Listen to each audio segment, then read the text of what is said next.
It's mornings with the place to be reviewed. You will be silent! And now for something completely different.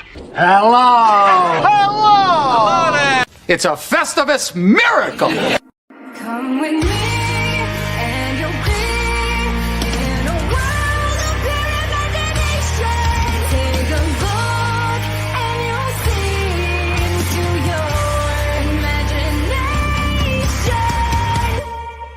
We'll begin with a spin, traveling in the world of our creation. What we'll see will defy explanation.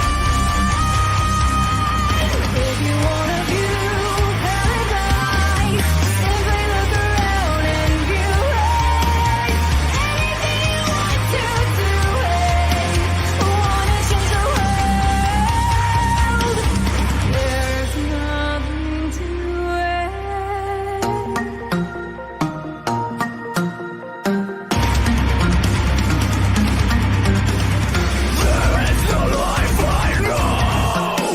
Watch out for the medallion. My diamonds are reckless. It feels like a midget is hanging from my necklace. Pepperidge Farm remembers. Yeah, that works. All right. All right, moving on. Hey, what about Tulip?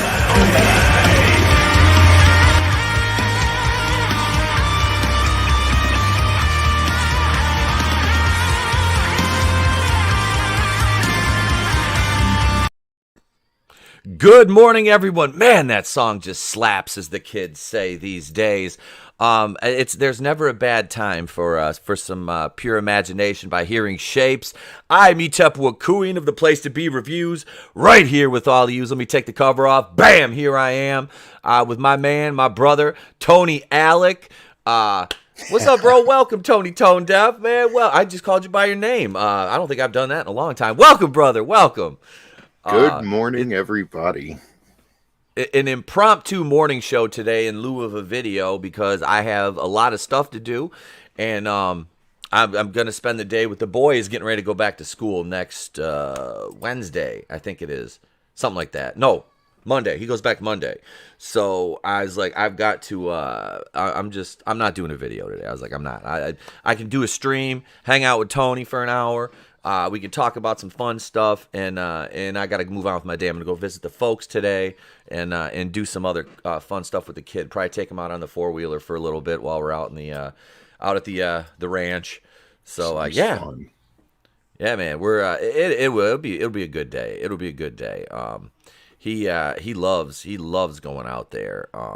And hanging out with Grandma. Why can't I get this stupid Forbes article off my screen? I need to go to Dumont Dunes. You know, like I remember we used to be out there with 3-wheelers. If y'all are, if I'm not revealing my age too much, you know, those are always a good time, man. Just like I don't even know how to describe it other than just fucking jumping on a little ATV or something and just driving around nature, dude. It's always a good time.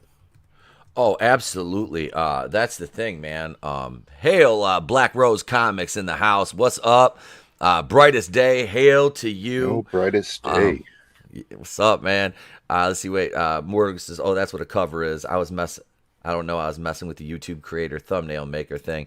Yeah. See, they put an option on here now where you can add like these extra overlays in your branding, and that's what I do at the beginning of the show. I'll just cover us up, and then I come in and I can adjust everything backstage. I can come back and be like, bam, on solo, but I don't want to be on solo, and I go bam back that. It's just, we got all the little logos up in the corner. I got rid of the little screaming sun because I thought it was a little redundant with all the other screaming suns in the background. What screaming sun? Right, exactly. Macklin made it. Hail, Macklin made it. That's a new name. Don't think I've seen it before. But welcome nonetheless. You're here on the Place to Be Reviews morning show, episode number 27. Like I said, it's an impromptu stream, and if you're not here, if you're here and you weren't here last night, just remember, just take these words of advice and live with them. Did it not work? You've got to do better. There it is. Dude, you've got to do better, man. I've got to do better with my guests. I'm like, shit, I try to be sarcastic and play a gif and it backfires and I look like an idiot. Well, It's just normal. It's just normal here. Yeah, I got the I'm rocking the Stealing Solo. I gotta rep my people, man. I gotta rep my people. Draven, I'm waiting to hear back about the Horror Hound pass for you too. I should know later on today on that note. So there you go, my man. I'm working on that.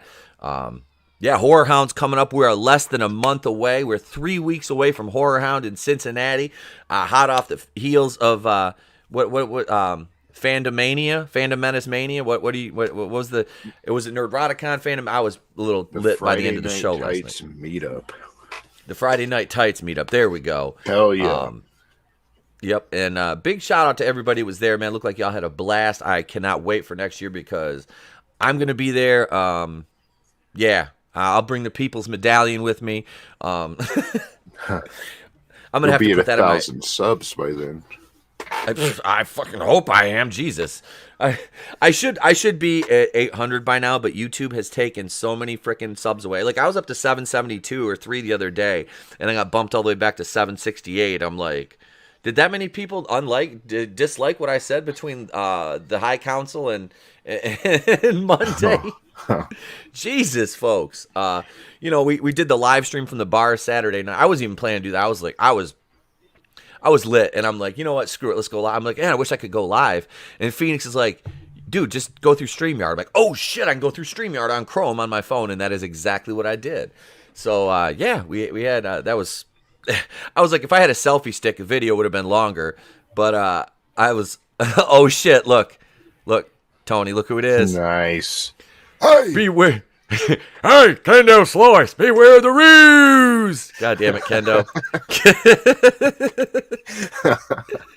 This one's for Kendo right here. Kendo, you ready?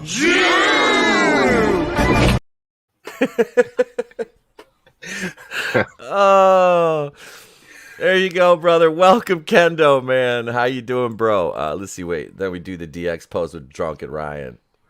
Yes. Oh, dude. See, I'm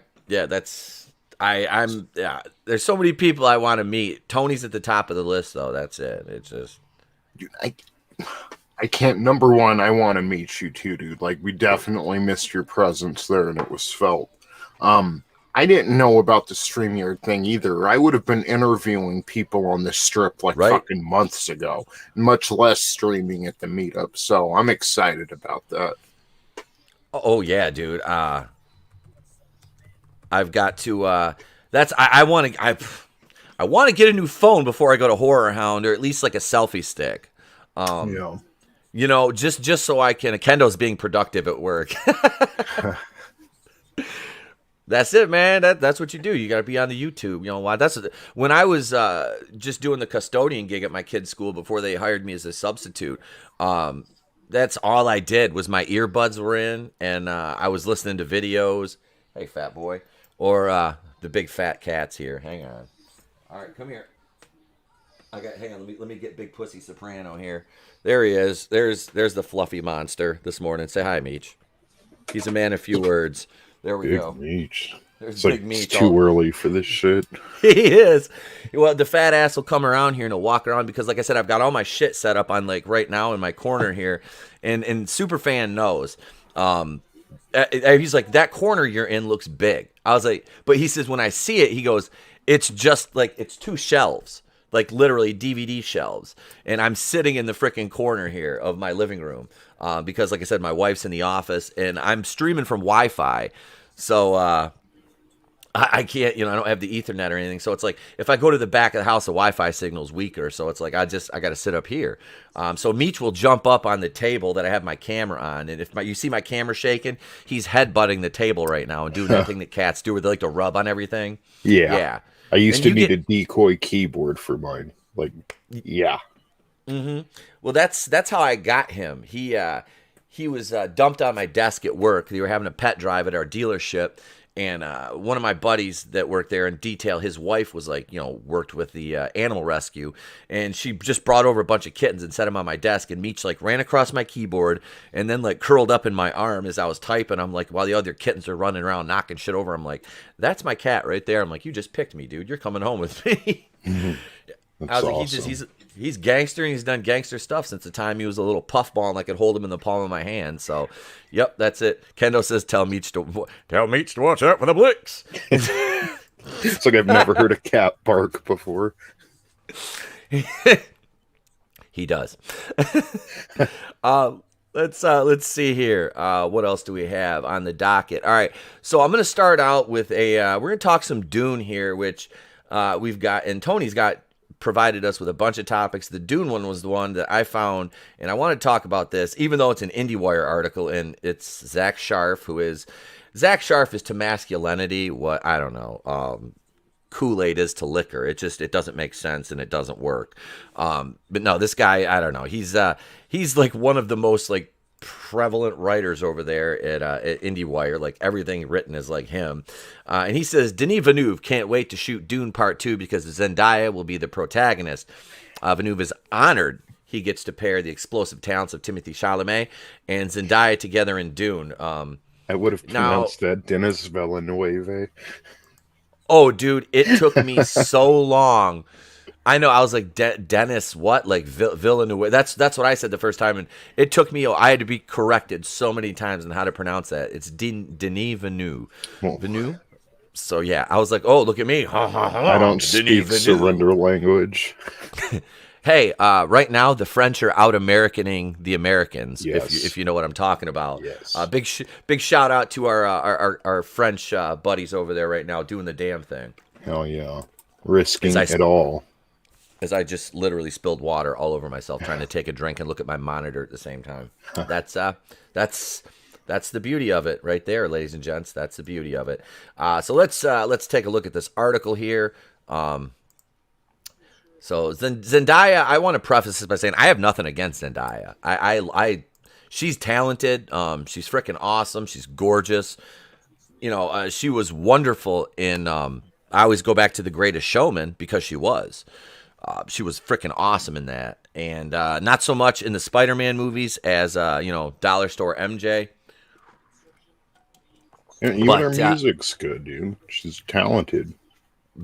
She's very talented. Hail my sketchbook 340. He's here in the mornings with us. Usually he shows up on the night stream sometimes. Good morning, brother. Welcome.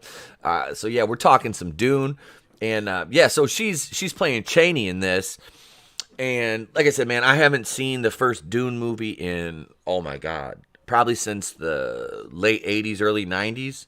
You know, I've watched clips of it on YouTube. But I have it on DVD, and I went to watch it one day, and my wife was like, "Can we watch something else?" I don't think I've ever seen it, or if I have, it's been years. But I need to watch that original before this one. Yeah, dude, that's the oh God, who directed that? I should send it over to you. I can't. I can't think. What the fuck was the guy's name that did the first one? It's right on the tip of my tongue, and I should remember it. J.J. Abrams. Stop that. You stop that right meow. Fucking Jar Jar. Let's see. Greatest Showman is great. It is, man. It absolutely is. Need to see never that seen, too. Dude, that's what Monica recommended that. She recommended it, and she's like, watch it. And I watched it because it was what's his name? Zac Efron was in it, and her and I were going to talk about that movie with him playing Ted Bundy. So I watched The Greatest Showman, and then I watched the Ted Bundy movie. And David Lynch, thank you, brightest day. I couldn't think of it. I was about ready to Google it, man. Yes, the original movie does have Kyle MacLachlan, my sketchbook 340, and Sting plays he's Baron Harkonnen's son in it. And if you remember, Sting wears a little like like a little banana hammock at one point there. It's kind of funny. But you've got this one, you've got what's his name? The Duncan, Idaho character from the first one is Jason Momoa. You got Oscar Isaac. I mean, this movie really does have a bomb-ass cast. McLaughlin played Paul Atreides in the first one, my sketchbook. I know some of the, and like I said, Max von Sydow was Liet Kynes, which they race swapped that character in this one too. I can't remember the actress's name. She's It's a black actress playing her. But like I said, I wasn't even worked up about that. I was just like, I mean, all right, let's see where it goes. It's like I'm willing to give it the benefit of the doubt. That's everybody says, oh, every time you race swap, you people get all mad. I'm like, well, it depends. I'm willing to watch it. An Go ahead. epidemic at this point. It's not It race is. swapping a character. I remember when Hamilton first came out, and I'm like, okay, I remember them bitching about whitewashing, but here they are taking a actual real life person, a historical figure, and race, and it's like, okay, it's art. Let them do their thing. We can switch things up, but it's an epidemic at this point, and if it goes the other way, then it's a massive controversy, and we're deep rooted in systematic this and that. So it's not race swapping that gets me, it's the fucking hypocrisy that's just dripping off these people. That's it. It's just the hypocrisy of these people. They're not doing it for art, they're doing it to stir people up. That's the reaction they want. Yep. It is. It's all to prove a point at this stage of the game. And Sharon Duncan Brewster is the one playing Liet Kynes. Thank you. He says, I told him, I said, you're on fire this morning, bro. You want a link? Brightest day, I got to bring you on the show, man. You're one of the people that I've been meaning to kind of connect with and bring you on at some point. So let's make that happen. I'll hit you up on Twitter and we'll do that. Let me know your schedule. Shoot me a DM. Let me know your schedule, and we'll bring you on as a guest on a Monday or Wednesday, whatever works for you, man. But thanks for looking out. After this weekend, it's got to be a long ass day at work for Brightest Day. I'm sorry, bro. Oh shit! Back to reality. Dude, yeah, that's the worst part about it. See, that's the beauty about me, kind of being semi-retired at this point, and just substitute teaching and doing that is like, it made recovery a little bit easier. But then, like I said last night, I stayed up, I fell asleep on my couch. I was watching WCW, and it was like I woke up at like 5:40. I'm like, my wife and kid are gonna be up in 20 minutes. I'm like, fuck. So I literally slept in my kids' room for like 20 minutes. They got up, and then I went to bed for until about 8. I got up. I'm like, I got shit to do today. I'm not doing a video. I'm like, I was like, we're gonna go live, and I told Tony, and Tony's like, hey, he goes, do you mind if I come on? And I'm like, yes, I mind. How dare you? No. I was like, absolutely, man. It's always a pleasure. It's always a pleasure. Who's being race swapped? Liet Kynes is being race swapped. They said Max von Sydow was the original, and now Sharon Duncan Brewster is playing that character. Brightest day, thank you for that. Draven says, I'm at work. Fuck this humidity. Right. The humidity's kind of died out here, man. It was bad for a little bit, but it's kind of tapered off. And it's been like 70, 77, 78 the last couple of days, which is fine with me. But let's get back to this article here. And Tony was talking about the race swaps. Yeah, it's antagonistic at this point. They're doing it to troll. That's it. And this is going to be a problem because this movie has a huge budget. And they're looking forward to the sequel already. And I mean, the law of diminishing returns in the box office with everybody being freaked out because of the fear mongering by the media again. I'm kind of worried about how this is going to go because I want to see this whole story told finally. As far as getting, because the David Lynch one, you only got one movie. Then you got the Dune miniseries, which I tried to rent and the freaking DVDs didn't work before Family Video closed. I think it's on YouTube actually, so I'm gonna have to watch it on there. I'll shoot it over to you if you want. Absolutely, absolutely, man. I do. I want to watch it. Me and the wife were talking about that because this is something that I'm not gonna be able to take Trey to see Dune. He's not gonna sit through that. So it'll be the wife and I. So I kind of want her to have a little more of like an understanding of what's going on. I mean, obviously you'd be better off reading the books, but if you don't have time for that, just check out the original Lynch movie, I guess, which I'm fine with doing, I mean, like you said, my main concern is the story with it. Like, I want to see the story, so I'm just hoping they focus on that, not the recasts, which, judging by this article, it may not sound too promising, but Yeah. I just want to be told a good story. You know, that's it, too. That's it. Let's acknowledge the chat here for a moment. Morning, each Horny Alf. Oh, yeah, race and gender swapped. Exactly, man. It's raining and overcast as well. It's like bright and sunny here. It's just nice, even temperature. They're absolutely race and gender swapping just to irritate and troll, says Horny Alf. No.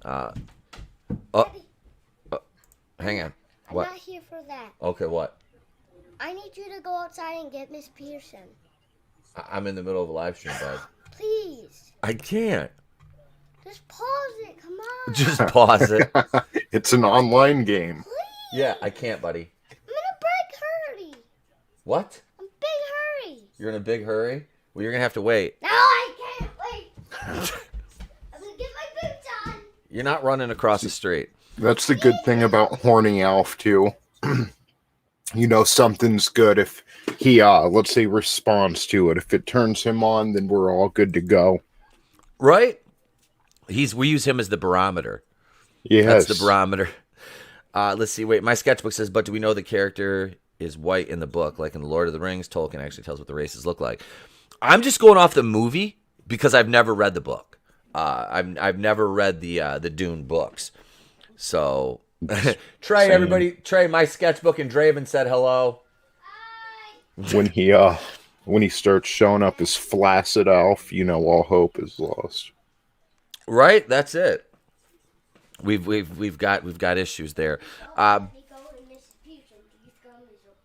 Brightest Day, so I'll check for you. Yeah, I'll shoot you a DM after the show. Brightest Day, cool dude, such a cool guy. That's what it's all about. Hey, you're not eating those. It's 10:30 in the morning. You're not eating gummy worms. Don't sit there and shake. I swear for God, he knows he's got me right where he wants me right now. You little punk. He's sitting there shaking his head, getting his little safety scissors out, getting ready to open these damn gummy worms. Now imagine being his age and thinking, when I'm an adult, I'm gonna be like this. And think of what you're doing right now, E-Tab. You joined the dark side, man. I know. It's he's sitting there hitting. He's got his little safety scissors, and he's hitting the bag of gummy worms with a drumstick right now. That's what tennis balls are for. If I had a tennis ball within reach, I would have thrown it at him already. My sketchbook. I would have thrown it at him. See, the problem is he's got his drumsticks right now to his drum set. I'm afraid he's gonna come over here and attack me with them. It's a band I would listen to, my sketchbook. Yeah, Flaccid Alf sounds like a crappy band. Can open for Rammstein. Yeah, Brightest Day is the man, and hell yeah, gummy worms. Hail Lola Meats. What's up, girl? How you doing? Welcome. Dad, look what I just Let's see. Horny Elf says I'm pretty flaccid for Marvel and Star Wars right now. Okay, you open them. You little punk.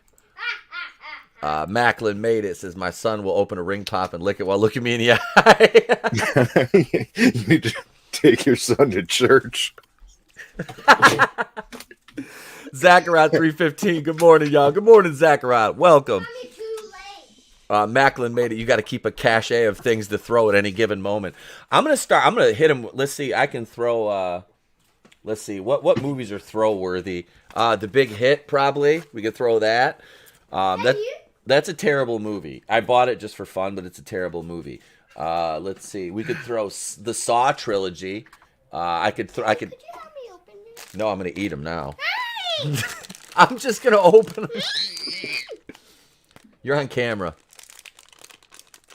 Yeah, how do you like that, huh? I'm gonna eat your gummy bears. Okay, go eat them. This is parenting done right. I'm giving him gummy bears. He's like, Dad, can I have this fifth? No, I'm on a live stream. Wait, give me a shot first. Anyway, no, I'm just kidding. Susan, don't get mad. Remember that look your dad gave you when you test the waters? Like you can have a can open with your name. Yep. Yeah. Except my dad went out for cigarettes, but he was giving me that look like I'm going to go out for cigarettes, and then was giving me that testing look like. Look at Macklin made it. Our friends have already dubbed him the Antichrist. It's too late for church, Tony. Brutal Morningwood. Time for the name change to Feudal Morningwood. Keep those soft insects from the quarter machine or cowboys and Indians. Yep. Oh, I've got a vending machine in my garage, and the boy will go in my truck and steal my quarters and buy bouncy balls out of it. I'm just gonna keep those over here on the floor, and he acts up and just rifle a freaking bouncy ball across the room at him. Sounds like me eating gummies at 6 in the morning. Shredded cheese at 2 in the morning. Oh, dude, I can shove my hand in a bag of shredded cheese and eat that any time of day. It doesn't matter. It's shredded cheese. It's delicious. I like mozzarella because you can just squeeze it in your hand and make like a cool ass cheese spear out of it and just fucking go to town. Hoping your wife doesn't wake up and ask what you're doing. Right? Yesterday how I was crying. I was going to go see your friends. Oh. We're not going to talk about that right now, bud. Please? No. Yes. Oh, my God. Daddy, will you come down there with me? Like you would He says, do you want me to come down there? I'm going to race swap you if you keep eating gummy worms, Trey. Tony said he's going to race swap you if you keep... Oh, God, no. Put that away. Oh, my God. I'm about to get hit with... Get that thing away from me. He's got Woody from Toy Story. Ouch! I just got hit. You know, the little... Let me see that for a second. Let me see it. Fucking Yeah. Tom Hanks, man. Tom Hanks. He's over there, son beating father with the Tom Hanks action figure. This is where we've gotten to in Hollywood, ladies and gentlemen. Woody, like, okay, so this little... Woody has this, like, pointy nose. So Trey, in all his infinite wisdom, will come up to me and take that nose and just stab me with it. I'm like, what are you doing? And I guess it's payback. I think it's his payback because I did it to him once. So now it's like he never forgot. And yeah, that's it. Yeah. Wait, my old man cut a kitten in half when we were fighting over it once. Now you'll have some. Go share. Oh my God! So that's where the brutal comes from. I don't even know what to say, but You've got to do better. I think that's the only GIF I'm going to use from now on. How do you cut a kitten in half? It's 2021, so I have to ask, what color was it? If it was, I don't know if it. I don't even think you're safe if it was calico. Let's see. All right, where were we at? We were somewhere in this article here. Dune has not even touched down in theaters, but Denis Villeneuve is already looking ahead to the sequel. The filmmaker only agreed to direct an adaptation of Frank Herbert's seminal science fiction novel for Legendary and Warner Brothers if they allowed him to split the book into 2 films. The studios agreed, and thus the upcoming Dune is the first in a planned 2-film adaptation. Villeneuve told La Repubblica, translated by IGN, that Zendaya moves into the protagonist position in Dune Part 2. Mm-hmm. Timothée Chalamet is the protagonist in the first movie. Now, anybody with any Dune knowledge, I can't remember what I can't remember what happened with Shaney or Atreides. I didn't think Paul died in the first one. That's in the original one. My sketchbook says the role of Trey will now be played by Sarah Michelle Gellar. Trey, we got to shave the side of your head. He says no. So did my wife. She must be on break. And erase the original He-Man series from your memory banks completely, so you can do interviews about it. No, I just need you to cry a lot and act entitled. Honestly, like I don't know the Dune story that well. Mm-hmm. I don't care about race swaps or this. I just want the story to be told how it's supposed to be told. I want Lord of the Rings and not the director taking a bunch of creative liberties. Because isn't that censorship itself? Someone who's not creative enough to create something, so they take something pre-existing and edit it down to their liking, Mm-hmm. So just I want Lord of the Rings here. Tell the fucking story how it's meant to be told. Yeah. There. Thank you. There. Are you happy? Say hi. Hi. Hi, Trey. What's up, buddy? Good. Owen, hang on. Oh, God. I'm What over are here you doing stinking up the live stream. No, you're fine. He's Oh, what are you doing? All right. Anyway, but no, man, I understand what you're saying. I want. I want. Oh yeah, he wanted me to show this. It's actually pretty cool. My mom got it for him. It like flips over, and the wheels 360 and everything. Like, yeah. But we're not doing it right now. All right, give me my earbud back. Give me my earbud back. I'm gonna have to beat a child on a live stream. The super chats start rolling in. Right? Let's see. Wait, my sketchbook says, funny that Trey's interruptions are more entertaining than anything Marvel and Hollywood are doing. You know, that's okay. All right, It really is. I mean, yep.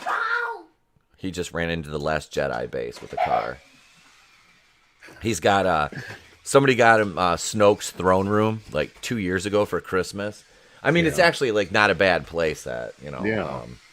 But yeah, we've had a lot of battles with that, and it just got the prison sector just got rammed with the car. So I still remember like seeing, not to take it off subject, but seeing the leaks for Snoke's throne room and being so excited and seeing all that red and thinking this is going to be so good. You know, they misstepped a little with The Force Awakens, but this one's going to be good. Yep. And that's it, man. It's like I always say, like visually, it's a beautiful movie. It really is. Last Jedi. It's terrible. Everything in between it is terrible. The content of it, you know, it's just horrible. Nice. This is a toy show starring Trey. Dude, like I said, just wait for the second channel. What? Yeah, and he got a little lightsaber, and he didn't know there was candy in it, and he figured that out. It's like the a other little day. light shank. I didn't want. There was a joke I wanted to make, but I'm like, I'm not gonna make it because he's standing right here. Yeah. And then he hits his minion's fart gun. Tommy Gladden, what's up? Hey, Tommy has to eat sushi now. Yes. Okay, stop. Then push the Yeah. fin. Push the fin. Yeah. This one. Yeah. Oh yeah, his mouth moves and his eyes light up. See. Is that the sushi? Where's the cream filling? All right, turn the light back on, man. I was just showing you. Okay. Bye. And he just brings all these toys over and says, goodbye. All right, we're done. Tommy's got to eat sushi now. We got the men's room channel up to 100 subs last night during the stream. Thank you to my subscribers for supporting the men's room. And now Tommy has to try sushi. My sketchbook 340 says that's cannon fodder. Show Trey the wonder of hairspray and a lighter on that play set. You stop that. You stop that right now. Trinity's in the chat. What's up, brother? Hail. Second Street Marvel. Go over there and support my man. Runs a great channel. Yeah. Great content, live streams, and knowledgeable as hell about all things comics, man. And just a great dude overall. Absolutely. So, we were talking about The Last Jedi and how it's a visually stunning movie. And to me, I look at Dune from what I've seen thus far in the trailers, and it looks like it's going to be much the same vein. Like, I'm not saying it's going to be like a horrible movie. What I'm saying is it's going to be beautiful. Like, really, I think they put a lot of time and care into this.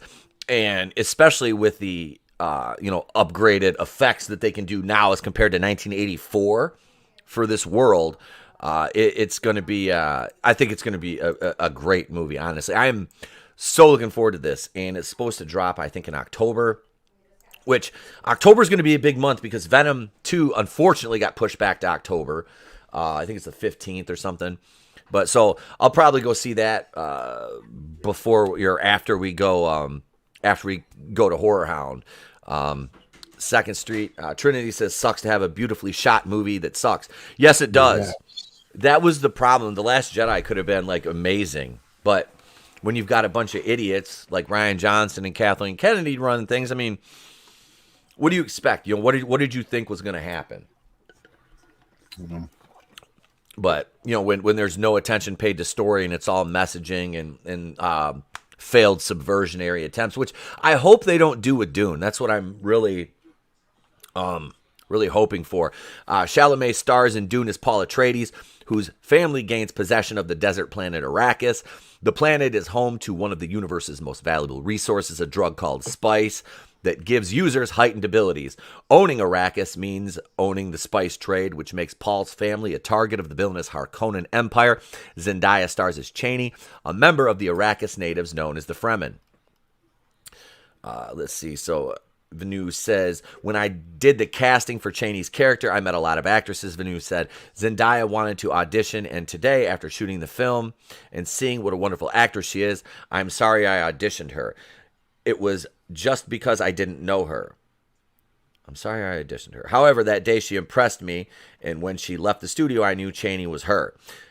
The young desert tiger. I'm honored to present two such explosive talents on screen, Chalamet and Zendaya. I can't wait to shoot the second part of Dune to get them back together, knowing that in the next chapter, Zendaya will be the protagonist of the story. See, and that's the thing, is like, I don't really know Chaney's story from the first one. Yeah. So I can't say, well, is it going to make sense for her to be the protagonist in this one? Draven says, heading back to work, have a good stream. Hail, Draven, thanks for joining us, bro. We appreciate it.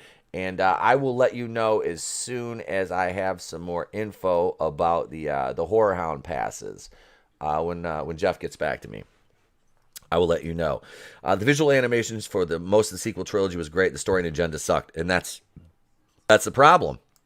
It's like dating a hot chick with a shit personality, Oh, yeah. And she just won't let stuff be, always tries to get a reaction out of you. And then, what? I was just saying. Then they try to gaslight you like they're innocent.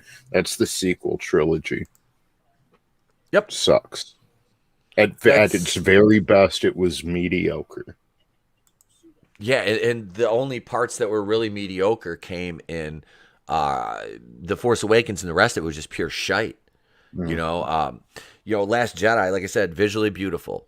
Horrible movie. The content of that movie was horrible. And then, Rise of Skywalker was, hey, we have to retcon everything from the last movie. And it was basically a video game.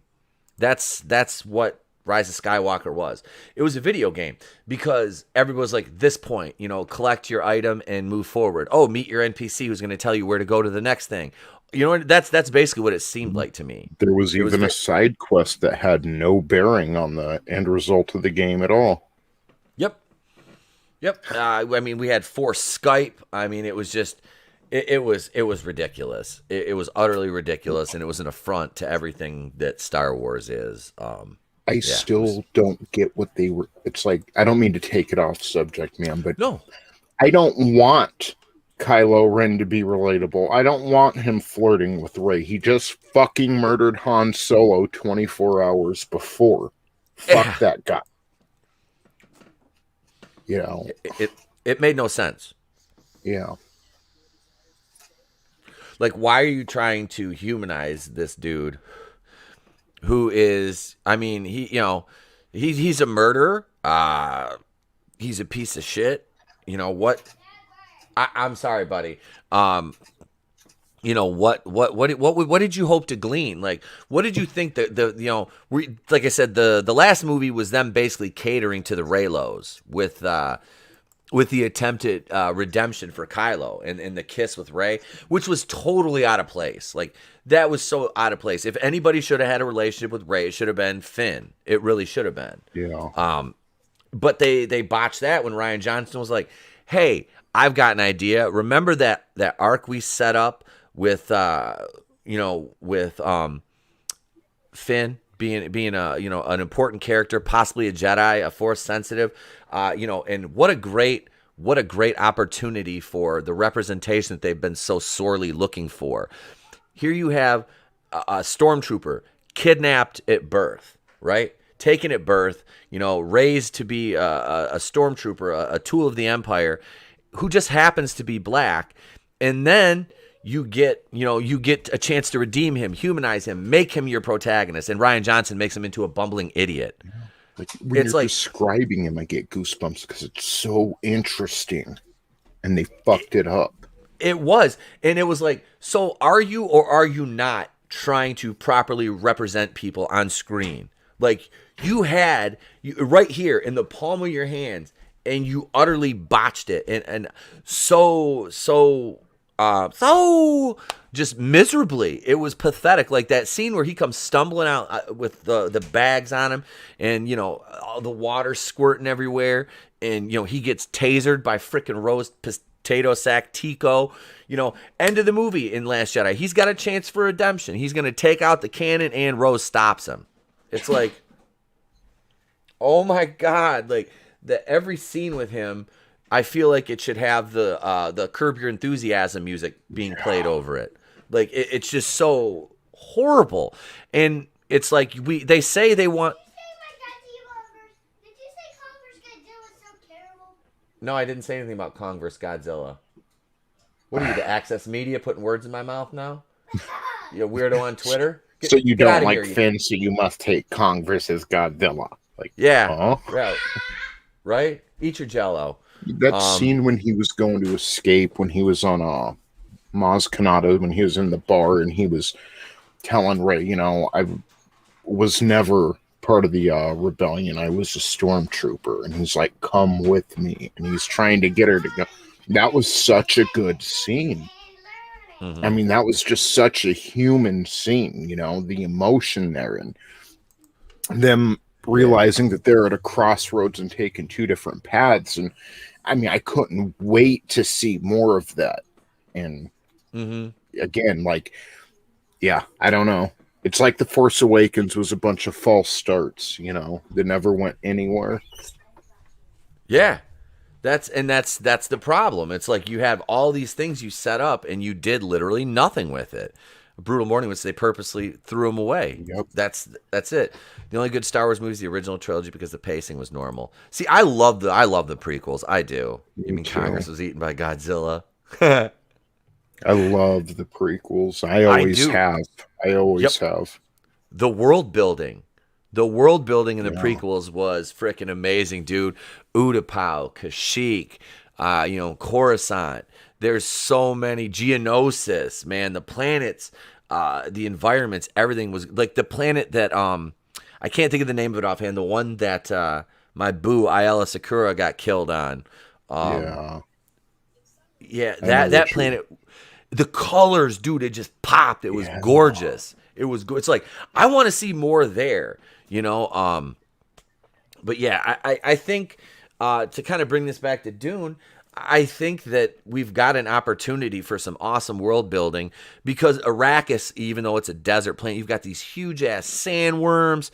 They're mining the spice, and the sandworms will attack. It's freaking cool. And yeah, you got the Fremen in there. That's the people that are from the planet. So obviously we're strip mining the U.S. baby. The Atreides, they're strip mining all of the spice here because that's, the spice must flow. Let's see.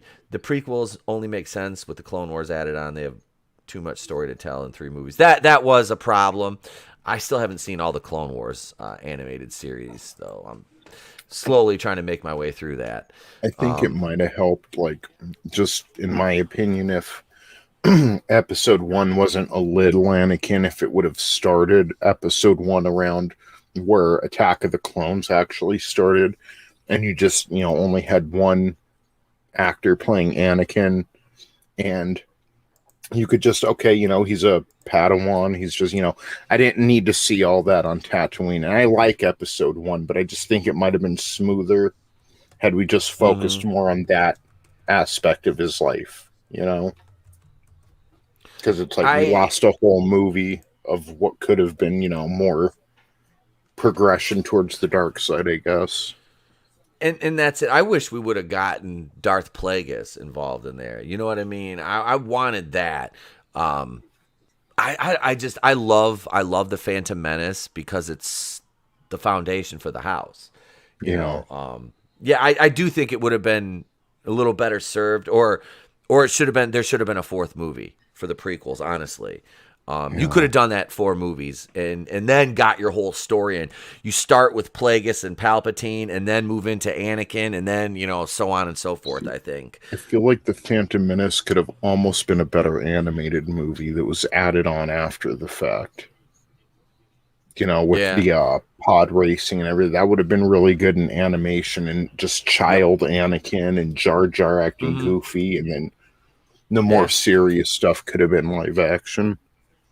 Yep. See, I didn't mind like the Trade Federation stuff. All I liked that. I was Yeah. down for that. And that's one thing. Dune gets into kind of like the technical stuff. So I'm looking forward to this. I really am. Let's see. Later in the interview, Villeneuve said that one of his main goals for Dune is for the movie to be believable. I didn't look for the exotic. I wanted everyday light, not the perfect sunsets or sunrises, the filmmaker said. I want it to be accessible and understandable. Only then would viewers focus on the characters and their relationships without being distracted from the frames of the film. I gave space to nature for what it is without trying to control or modify it. Dune will premiere September 3rd out of competition at the Venice Film Festival. Warner Brothers is releasing the film on HBO Max starting October 22nd in theaters and HBO Max. See, I'll be going to the theater to see this. Same. There's no way. I mean, I have HBO Max and I can watch it at home, but I don't want to. I want to see it in the big scope. I really do. You should do a live stream per prequel. Oh, dude, I'd be down for that. I would so be down to sit there and talk like about each movie for like 2 or 3 hours. Like I have no issue doing that. That movie is, or that series of movies is. I love it. I do. Yeah. They're bound to 3 movies because the episode on A New Hope. I'll say about Star Wars. Don't tase me, bro. You're safe. You're safe. So yeah, Dune. Yeah, I'm gonna go see Dune in the theater. I'm not worried. I'll go to the theater. Don't care. I'll go sit in the theater. I think I might go to IMAX. I have to drive like an hour to go to an IMAX. Just thinking of like the silkworms or whatever on that big screen, you know? Yep. The theater?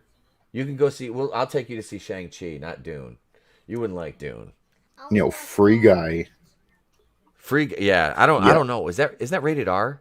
I'm not sure, but I know it was a sleeper. I know it did a lot better than expected. So this whole, people, they're just afraid to go to the movies right now. And that's bullshit.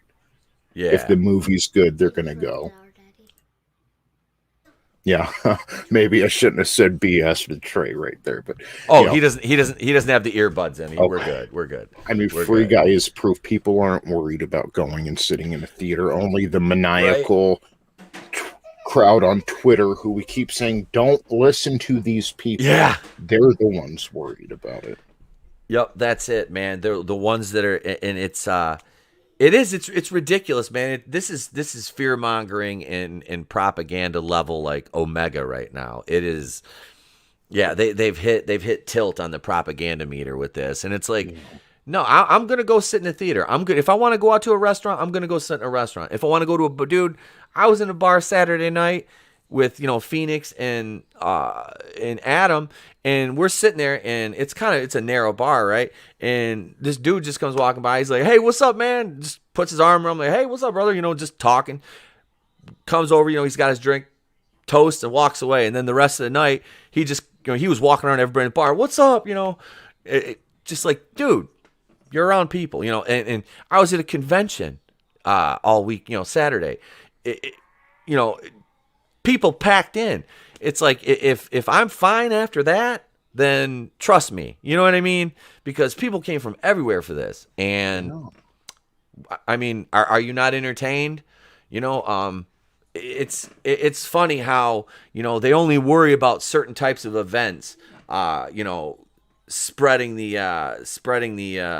thing, Well, it depends on if you're sophisticated or not. There's the sophisticated, and then there's the rest of us. So, yeah, that's it. Bothers me. It does. It bothers me, man. My sketchbook says Adam was chat sitting in next to the bar. Yeah, he was in the chat. It was. I was like, I'm looking. I'm thanking people in the chat. I'm like, Adam Shawhan's in the chat. God damn it, Adam. It's like, you're right behind me. Let's see. Hail E-Temperature. Hail Parrot Head. What's up, bro? I got to get my ring back, man. I'll wait for those bastards to mail me my ring back from the hotel. Let's jump into one of these stories here. We'll go with the Shang-Chi one here first, Tony. We'll jump on that now.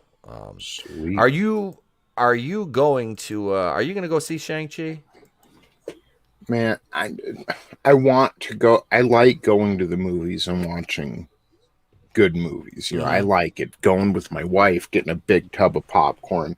So there's a part of me that wants to, but I don't want to support Disney, and I feel like this probably isn't going to be very good. We're going to see Free Guy tomorrow. Tomorrow or Thursday. Maybe for Shang-Chi. I think I'm going to wait to hear Queen Randolph's review first. Oh, Grace. She'll tell you, man. Grace will let you know if it's worth it, or just wait for her box office break. Hello, and welcome to this week's. Yeah. So if she enjoys it, then probably not. I probably won't go. Yeah, depending. It's funny. You have to like decipher Grace's, her I don't know, her jumble, her freaking jumble. What's up, Keely Chow? Hail. Keely Chow. Phantom Menace Ultron in the house. Horny, oh God. All right, you made me do it, Horny Elf. You made me do it. Hey, Keely. Sorry. Hang it. Here we go. So There you go, Horny Elf. Now I'm awake. I could play the whole well clip. I mean, that's 37 seconds of well, just to get to her at the end going, well, shit. I like that one. That's a good one. So I'm probably gonna go see Shang-Chi just because I'll take the kid. I know it sucks, it's Disney. But if he wants to go see a movie, I'm not gonna. I won't go see any Star Wars. But I will go see this because I don't think this movie's gonna make its budget back or get close. I really don't. It to be fun. I don't want to be proven right. I want to be proven wrong. I want these movies to be fun. I want them to be good. I want them to be like Iron Man or Guardians, where it just fucking sneaks up on you, and it's way better than you thought. That's what I want out of any of these movies. Right? That's it. That's the problem. You're asking for them to make it good. And it's something that they're almost incapable of. What's up, Cody? Pursuing Paranormal in the house. Welcome, brother. Welcome. Imagine having to reiterate and bitch to your waiter that you want your food to be cooked properly. And you don't want to switch out the onion rings for carrot sticks because, in this day, I want what I ordered or what it's supposed to be, what you're advertising on the menu. That's what I want. Yep. That's it. And they don't. They're like, no, look, we know what you want. We know better than you. We're morally superior. It's like, no, you can frig off. Hail Johnny Cage, JP7. What's up, brother? Welcome. I want to circle back to I want to circle back. Let me circle back. Can I circle back? Is it all right if I circle back? We'll circle back. My sketchbook 340 says, dang it, Tep, those sound bites need a CDC warning before viewing. Well, I mean, that's it. You made me do it. Well.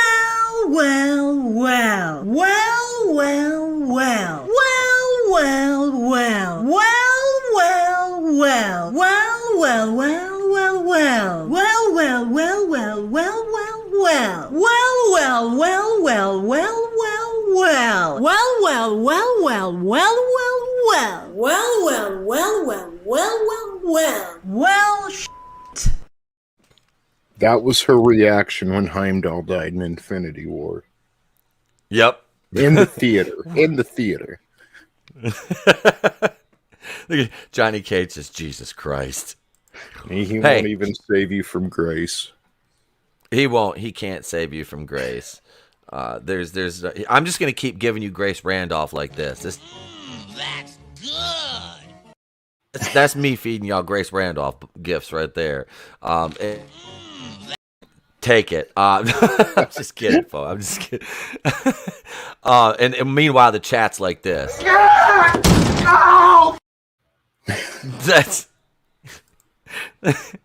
Those of y'all don't know, I ran into a awesome Weird Al Yankovic cosplay. He was Indiana Jones from UHF, the Weird Al version. It was great. Dude was super cool. But yeah, back to Shang-Chi. Yeah, I'm probably going to go see this. Whether it comes to the theater by my house or the one at the next town over, which if it does, I'm going to hit Jared up and have him go with me too. Yeah. Because he lives, he's about 15, 20 minutes from me. So he can, he could pop in there because he lives right by the theater. So I'm swinging and suffer through this with me. But I honestly, I do. I want it to be good. I really do. Oh, God. Horny Al says you should invite Grace and Mike Zero on your live stream. I'm going to blow chunks like the Team America World Police. That's the next GIF I'm making, actually. ETEP and Grace Weekly Show. Do it. I'll hit Grace up on Twitter and ask her if she wants to review stuff with me. I am. I'm serious. I'll wait till Batwoman comes back, and I'll be like, Grace, do you want to review Batwoman? Grace comes on to review Batwoman. All right, so Grace is coming on, right? The first show, I'm like, all right, Grace, I got the intro made, right? And Grace is like, all right, and I'm like this. Welcome to the place to be. Reviews. I was a little frustrated. Batwoman. That's Just play the whole Grace Randolph intro. She'd be,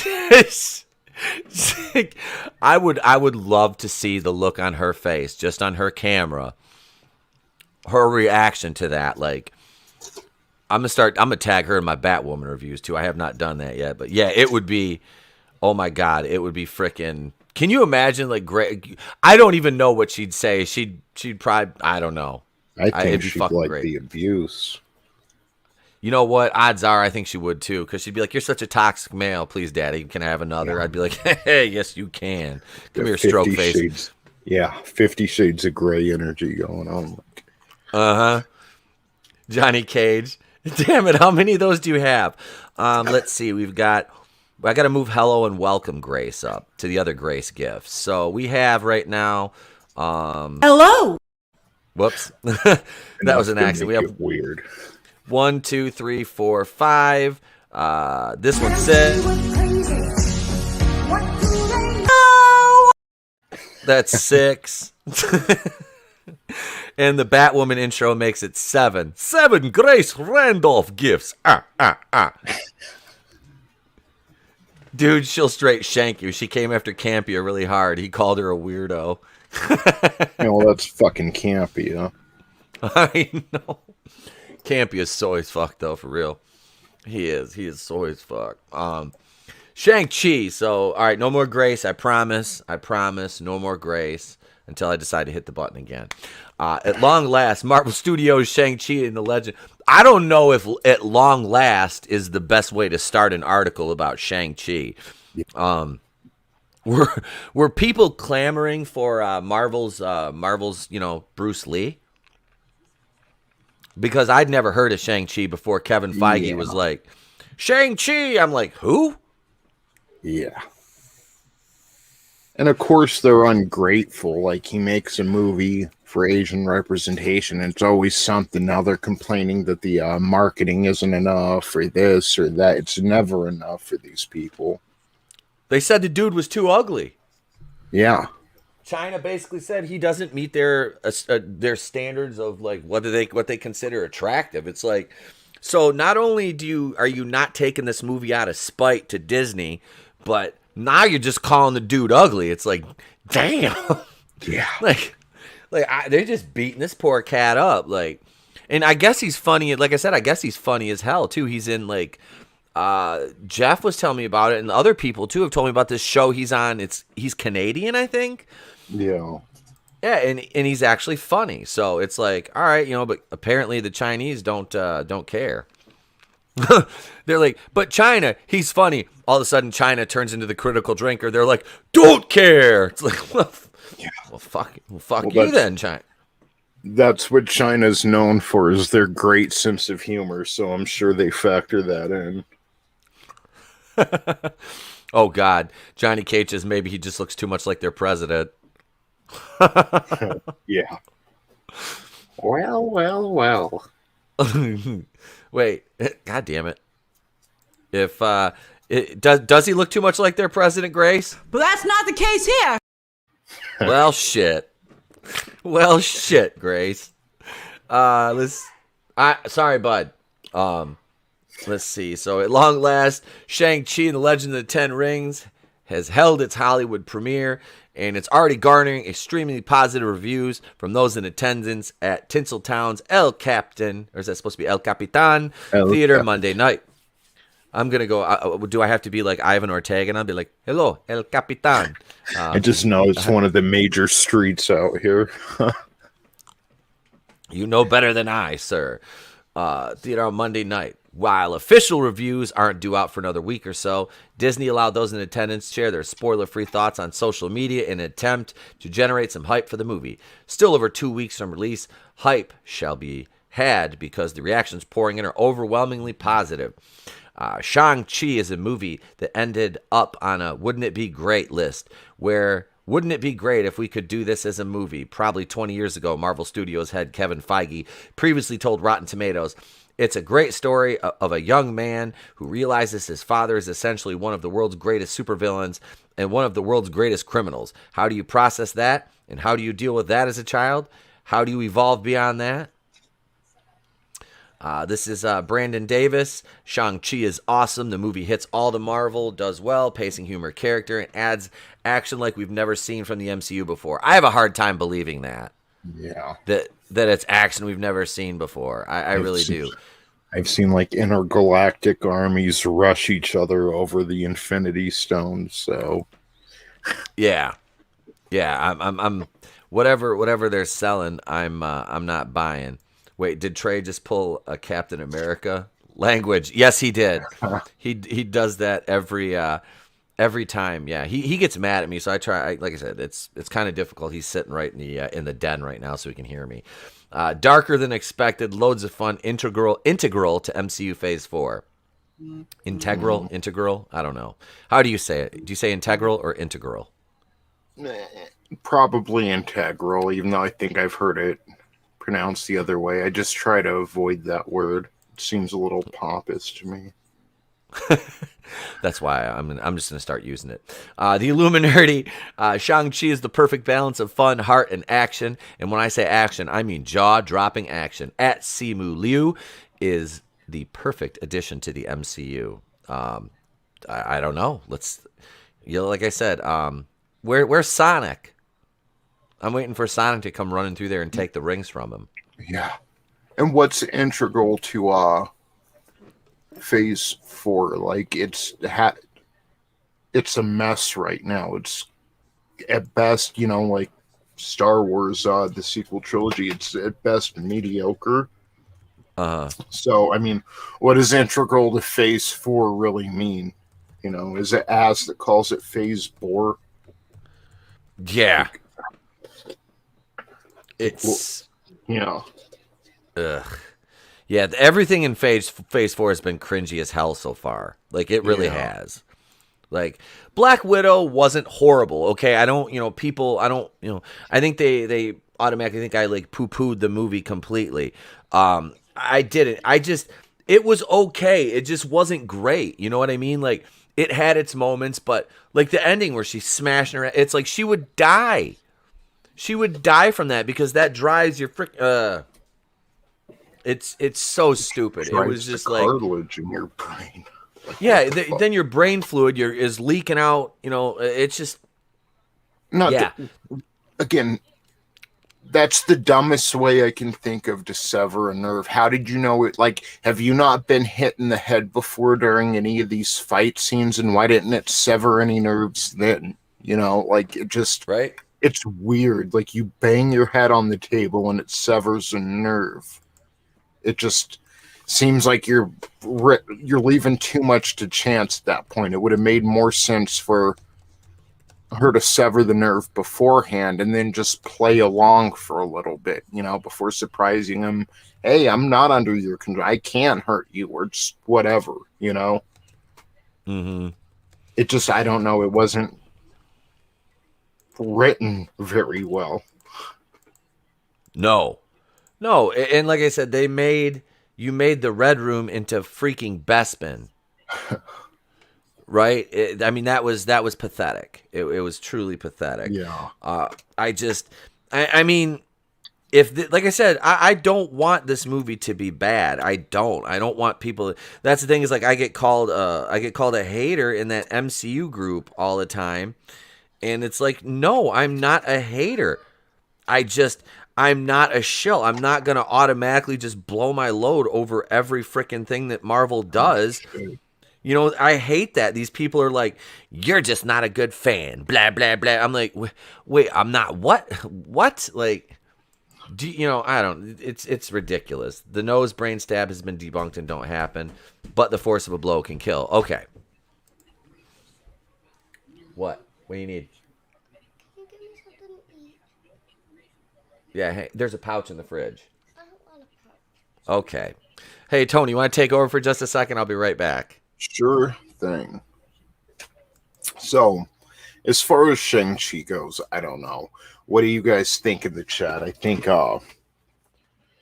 it has the potential to be good, but it kind of falls in that Black Widow territory where I'm just asking myself, does it need to happen? I kind of asked myself the same thing about Guardians at the time, and I consider like that whole stretch. You've got Guardians of the Galaxy, and then you've got Captain America, the Winter Soldier, and even Iron Man 3 wasn't horrible. I just think it kind of falls apart in the third act.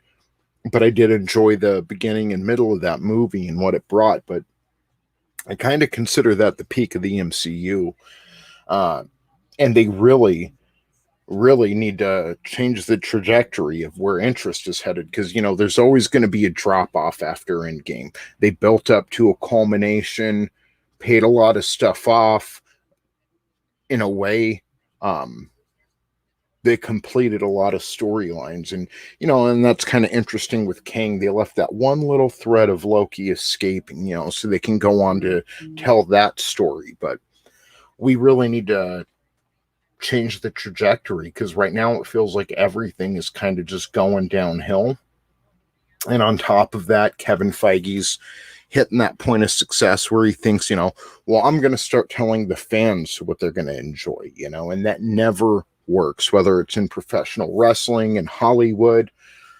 You got to listen to the fans. You got to listen to the people who do pay, who are willing to support and buy the merchandise and go see the movie multiple times. That's who you need to be catering to, not China, not the Twitter crowd. So I'm really hoping Shang-Chi is a sleeper. I'm hoping it's a surprise, just really fun movie to watch, because myself, I don't mean to sound like a mark, but I mean, I love to go back and rewatch the good Marvel movies, watch The Winter Soldier, because I always find new things that I didn't notice before. I'm always finding different connections to other movies, and that's fun. That's what I want to do as a fan. I want to immerse myself and get involved with this stuff. So, Shang-Chi, The Eternals, I don't think I liked Homecoming okay. I really didn't like Far From Home, but I'm hoping the new Spider-Man is good, and I'm hoping they don't delay that either. See my sketchbook. What group is this ETAP? It's one of those like generic MCU fans that most of the people in there are from India. It's the Marvel Cinematic Universe group on Facebook. There's a ton of members in there, and they're all a bunch of like. It's basically like an echo chamber. Like, if you're not like a sycophant or a complete shill, then you get basically like insulted for saying anything against any of the movies. Like, sometimes I'll purposely troll them in there because they get so mad. It's like what Kendo does with the Roman Reigns group, because they're all Indian. And Kendo will just be like, Roman Reigns is shit, and they just and they lose their mind. Oh yeah, it's amazing. It's amazing. But I was listening to what you were saying while I was dealing with the little man, and that's it. You're talking about rewatchability. These new movies and shows don't have rewatchability. No, there's none. Other than I don't. Okay, leading up to the finale of WandaVision. I rewatched those episodes 100 times to see what was going on, and then it was kind of a letdown. And I get it, COVID-19, whatever. Darcy just kind of disappears, whatever. Things happened that were quote unquote out of our control. The last episode of Loki is about the only thing I've wanted to rewatch. And it's interesting. There's an Iron Man helmet sitting in King's office. It's interesting. Yeah.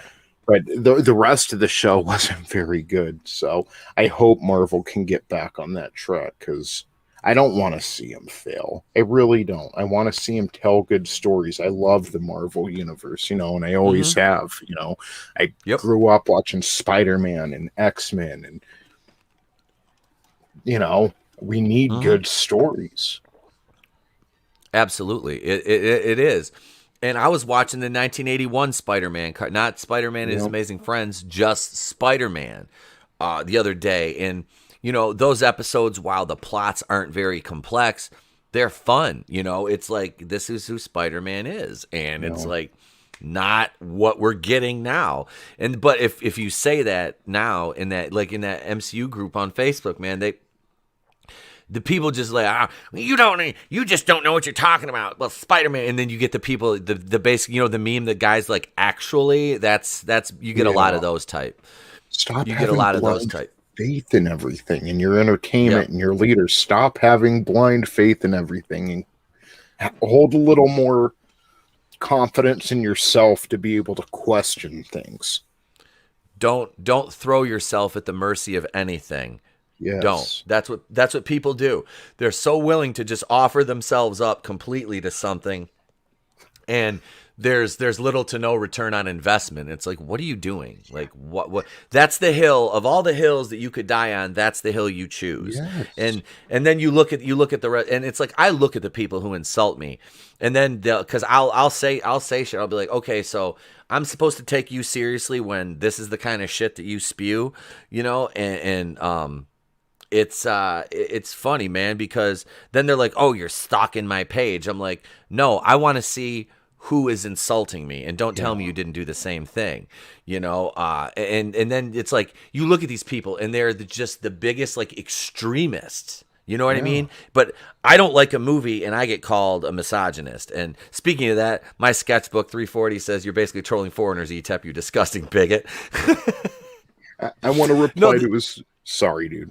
Go ahead. No, I was just gonna say the MCU group is it's pretty well a mix of everybody. There's a lot of mostly English speaking in there. Hail red gays! You throw yourself at the mercy of the gays' agenda. That is the only agenda I will throw myself at the mercy of. Red. Don't reboot Elf. What were you gonna say, Tony? No, what my sketchbook's comment is on Roman Reigns, man. SummerSlam. I don't know if it happened. I think it's happening this Sunday. But it's like, I think so. I'm from Las Vegas, Allegiant Stadium. I would love to go in there.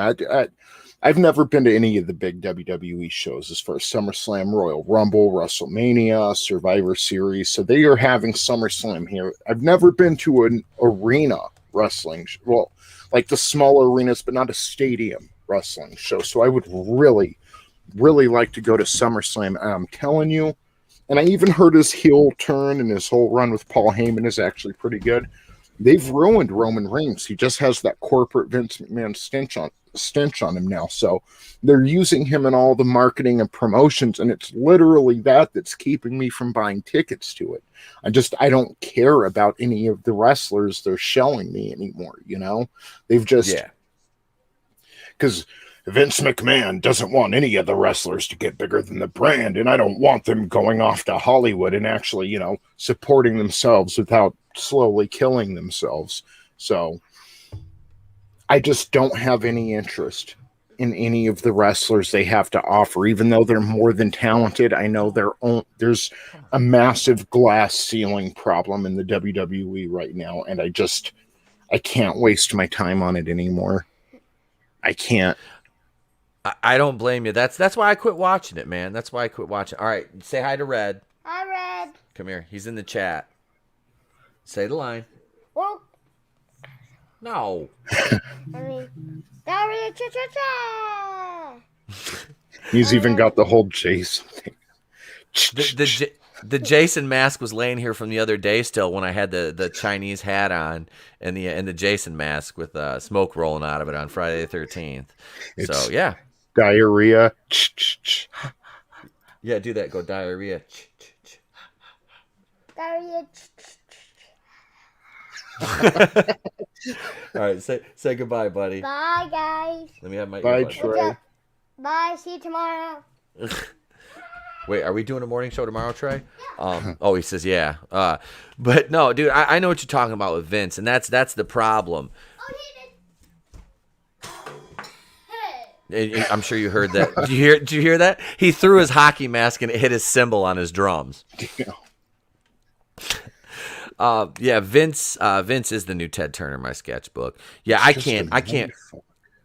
Yeah, he that's the problem, man. And if he didn't create the worker, like if he didn't build the gimmick, then he doesn't give a shit about it. He'll bury him.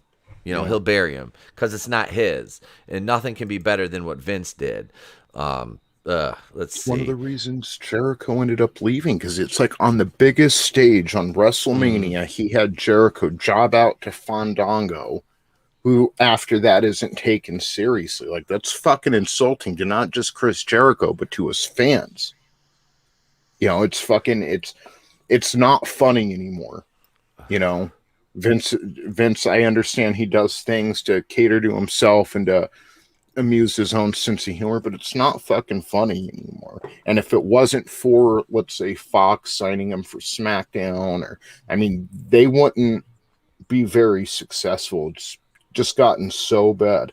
And then who's it going to go to?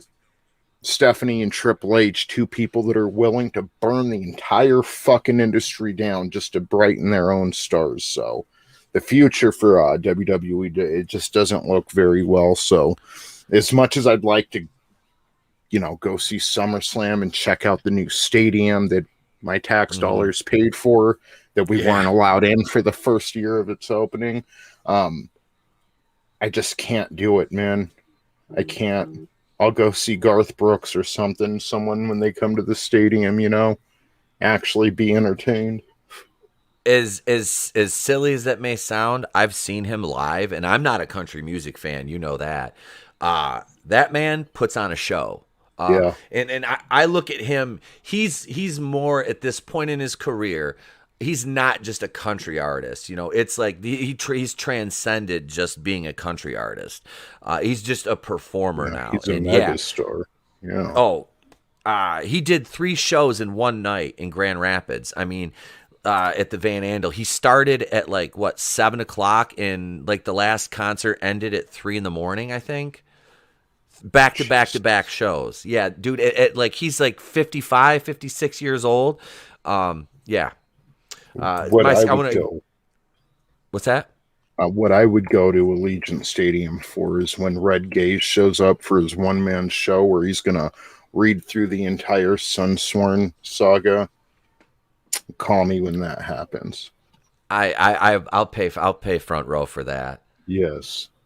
The one man show, Red Gaze live at the Palladium. Fuck yeah. It's gonna be it'll be bigger than Yanni at the Palladium. And yes, I just made a Yanni. I made a Yanni reference. There's a reference for people of a certain age.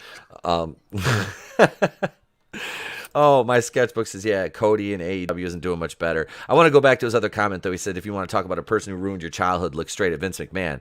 Oh, Vince McMahon is goddamn horrible. He's a horrible person. He is. Garth puts on a hell of a show. Plus, his SNL is funny as fuck. Yeah, I haven't seen the SNL, but yeah, his concerts are great. Let's see. There's the link for Sunsworn. If you haven't, get it now. You should. See, Red says he should step off and hire a real CEO, not a pretend one, and some decent writers, and remove his family from the reins. Absolutely.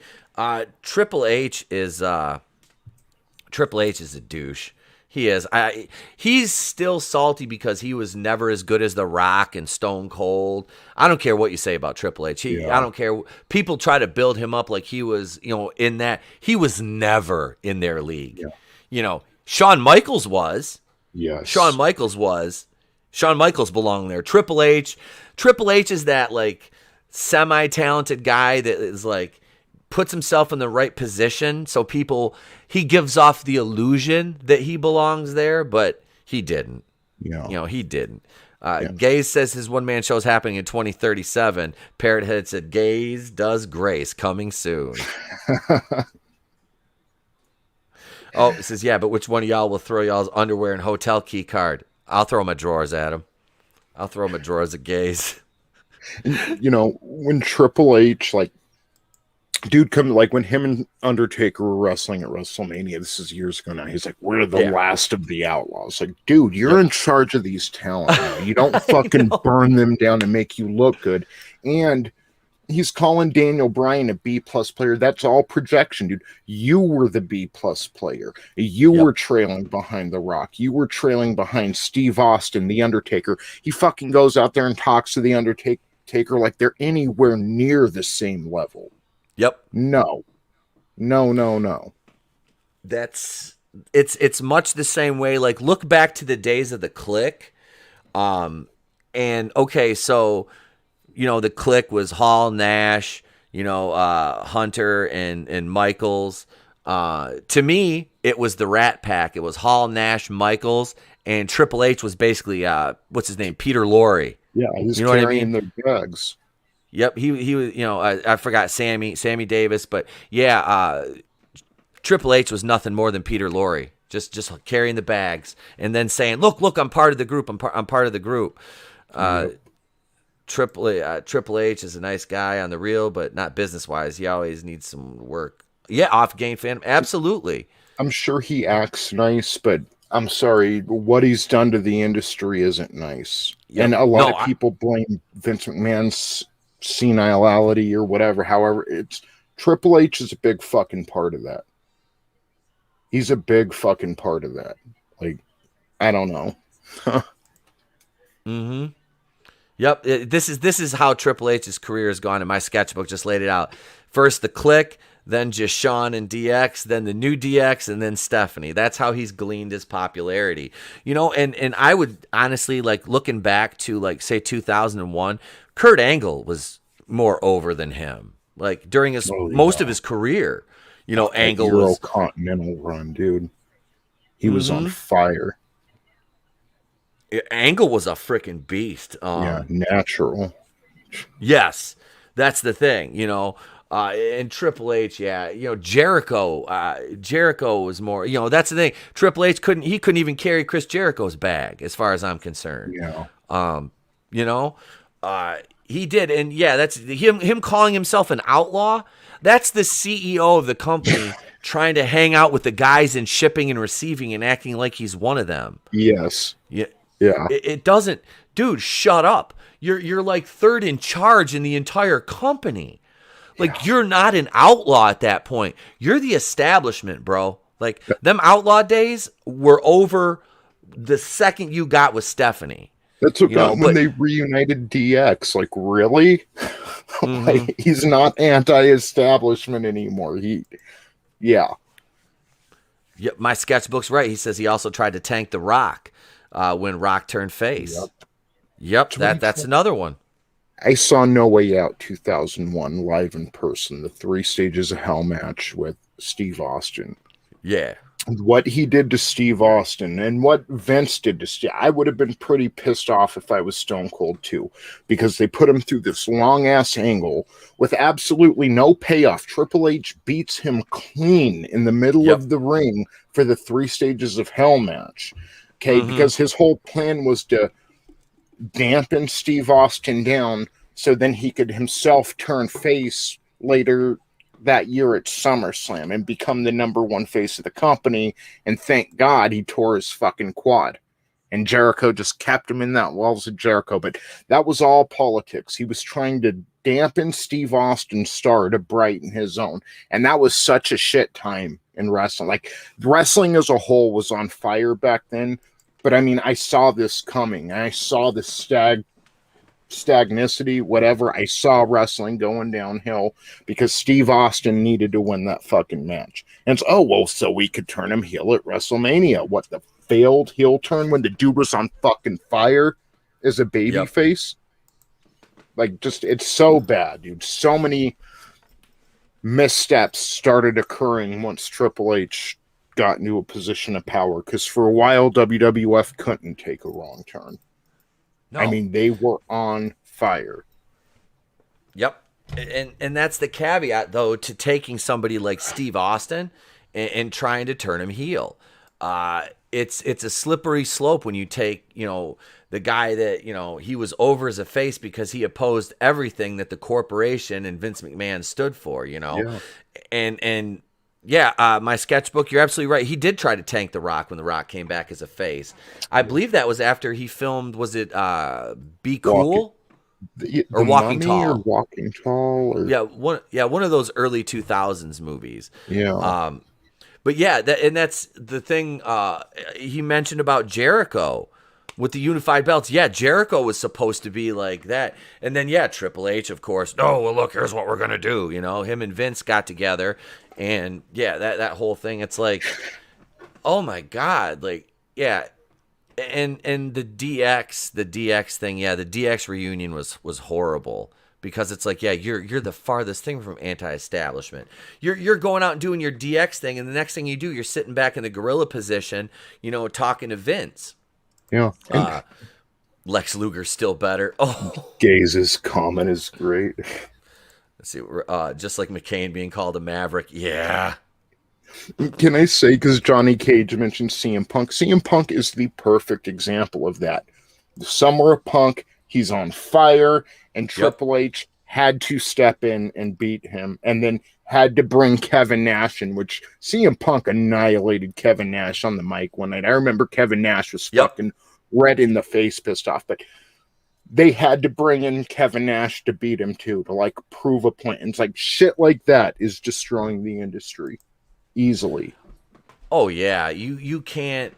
Yeah, as over as CM Punk was at that point, yeah, like bringing Kevin Nash back made no sense. And I remember that because I love Kevin Nash.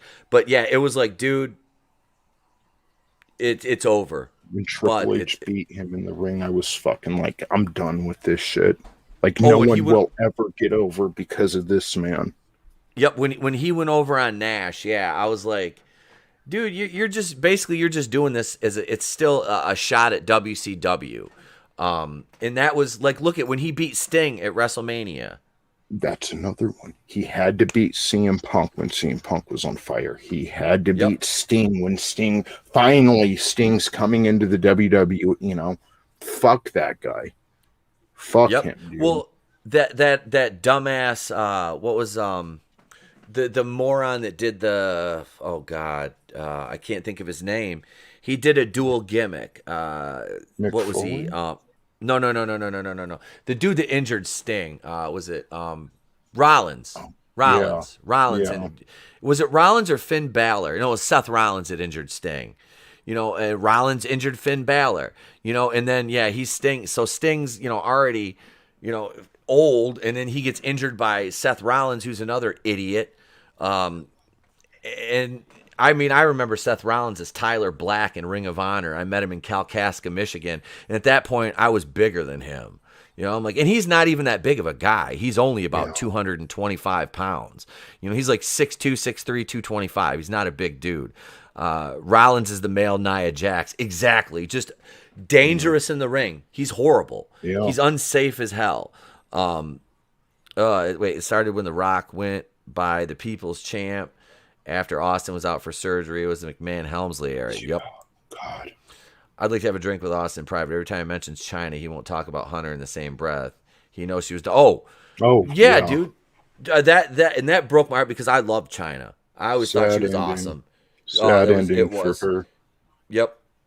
And that a lot of that was on X-Pac because he kind of, steered her into a horrible... But yeah, Triple H, I'm sure that, like, probably, broke her heart. They were together for years, and then all of a sudden he's cheating on her with Stephanie McMahon. It's like, yeah, like that's not a move to further your career, bud. I mean, did they ever put her in the Hall of Fame, or are they still refusing to do that? China? Yeah. I don't know. I can't remember. I haven't watched one of the WWE fake Hall of Fame things in so long. I don't know. If anybody in the chat knows if China's in the Hall of Fame, let me know. Macklin made it. Hey, probably working and lurking. Said headed out to be a responsible adult. Enjoy the stream. Thanks, Brightest Day, for the suggestion. Oh, Macklin made it. Thank you for joining, man. Hope you're subscribed. Subscribe to Tony as well, man. Great channel. He's got great content over there. Just did a really good GTA 6 video. So check that out. And thank you. Have a great day, Macklin. And yeah, shout out to Brightest Day for suggesting folks over here. Wait, Johnny, you should get with ETEP and do a wrestling comic. There's a market for it. Yeah, I'm down. Hit me up. You know what I always thought, and now Heels is out, wrestling show, but I always thought, because there was so much drama in the territories and going on behind the scenes and plotting to kill Vince McMahon, and I always thought, like, a territory show taking place in, like, the 60s or 70s would be really good, like you follow, maybe the one territory around, but interact with the others, and just because some of the stories coming out of those days, I mean, they really are entertaining and they should be told, Oh, dude. That was like the Wild West of wrestling back then, Yeah. The heyday was probably, like, I would say that probably 70s or 80s. Yeah. Definitely. Dude, I was watching the Koloffs versus the Rock and Roll Express the other day from like 84 or 83. I mean, the building was just dark and it was, the footage is all grainy, but that crowd was hot the entire night. Like, they were hot. The Rock and Roll Express back then, and I was partially trained by Shane Morton, who's Ricky Morton's nephew, from the Rock and Roll Express. And dude, the energy you get from, like, working with somebody like that comes from I love those old matches. I grew up with more of NWA and Smoky Mountain than I did the Fed. Like, I still watched WWF back then. I did. Because I was a little kid, I loved Hulk Hogan. But when it came to, like, the wrestling aspect of it, I was always, like, a fan of the Four Horsemen, like Arn, Tully, Flair, the many iterations of the Horsemen.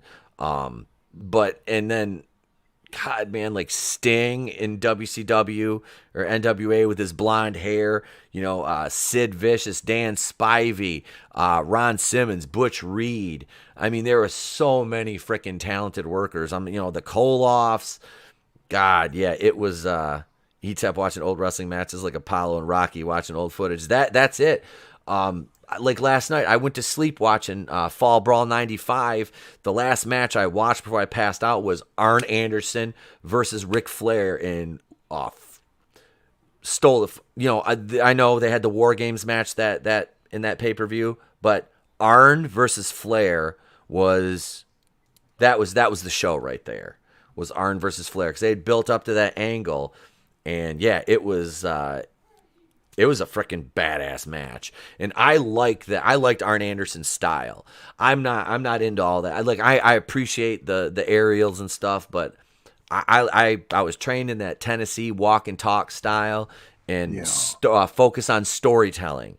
I don't need to do a moonsaw to get over with the crowd. I can come out, put you in a side headlock, wrench it up a couple times, Irish whip, hit you with a line, and just pose for the crowd a little bit, and I'm over as a heel.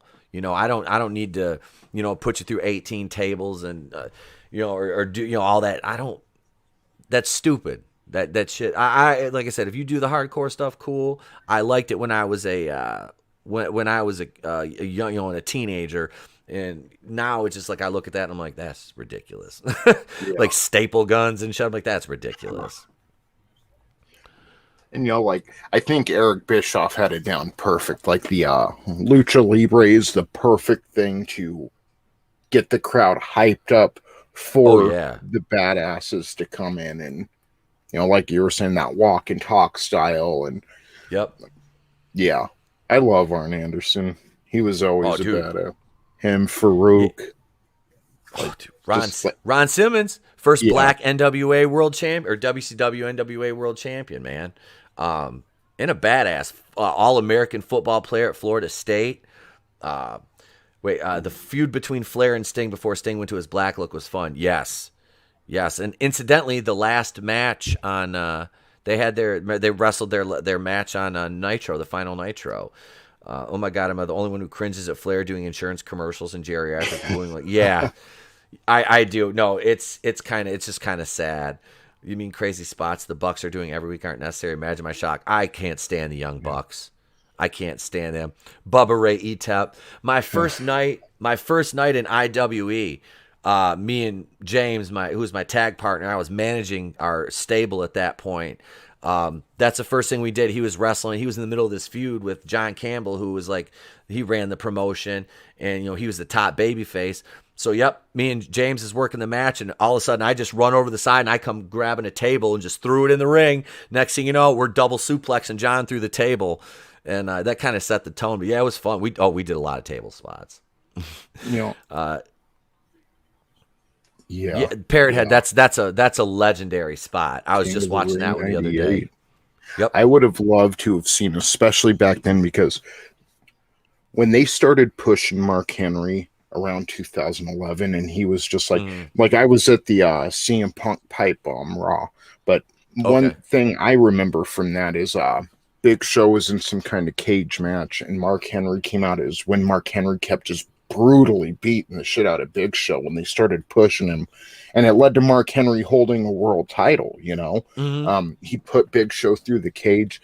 Man, if they would have taken Mark Henry serious since the beginning and pushed him like that, back when Steve Austin was first becoming champion and Shawn Michaels was out injured and they really didn't have any heels for him, that would have been a great program. Was just beast Mark Henry going after Steve Austin, and it made me kind of sad, like, because you're having him give birth to hands with Mae Young and doing all kinds of stupid shit his whole career when there was just this monster inside of him. Fucking Mark Henry. I hate to say it, but it's almost like a wasted career because of how Vince McMahon books. Mark Henry could have been such a fucking monster in the Fed, man. And I still think like him and Steve Austin at SummerSlam 98 instead of Undertaker, I mean, that would have been just a show, Like I really liked Mark Henry, when they started pushing him properly, and it took him 15 years to do it. Yeah. And he's a good guy, too. That's the thing about Mark Henry. He is literally like, I got his autograph in, I want to say it was like probably, 99? I was at the Joe Louis in Detroit, the old Joe Louis, for Sunday Night Heat. And we were hanging out back, and I tried to get Jeff Jarrett's autograph, and he just basically told everybody to piss off and walked away. And then Mark Henry sat there and signed autographs for like a half hour for everybody. And he was so nice and taking pictures and everything. This is before, a lot of camera phones and everything, like I said, 1999. But yeah, so he sat there and took pictures and signed autographs for so many people. It was cool. Didn't once act like he was in a hurry or anything. So yeah, it was cool. And yeah, he was completely misused his entire career. He did need a manager. You're right. My sketchbook. But yeah. I am actually gonna review Heels. Wait, what is that? Wait, what is that show on? Isn't that on Stars? It's on Stars. I watched the first episode. I'll hook you up, dude. Don't worry. All right, I'll get it for you. All right. Got you. I watched the first episode. I haven't seen the end yet, but that was pretty good. Steve Amell's wife is hot. I can't remember her name. I had to look up the cast, but she is fucking hot, man. Jeez. Yeah, I hadn't really seen. Sal sent me the trailer for the show a while ago. Big shout out to Salvador at 2 Cents Toys, man. I miss Sal. I miss streaming with Sal. It's been too long. I got you, guys. I'll hook you up with the first episode. Gotcha. Wait, he says, "Oh, Jeff Jarrett." He's talking, my sketchbook's talking about Jeff Jarrett. He's a douche. Hate when wrestlers say he's a good guy because so many fans are nope. Yeah, Jarrett was only where he was because Jerry Jarrett, his daddy, and that was it.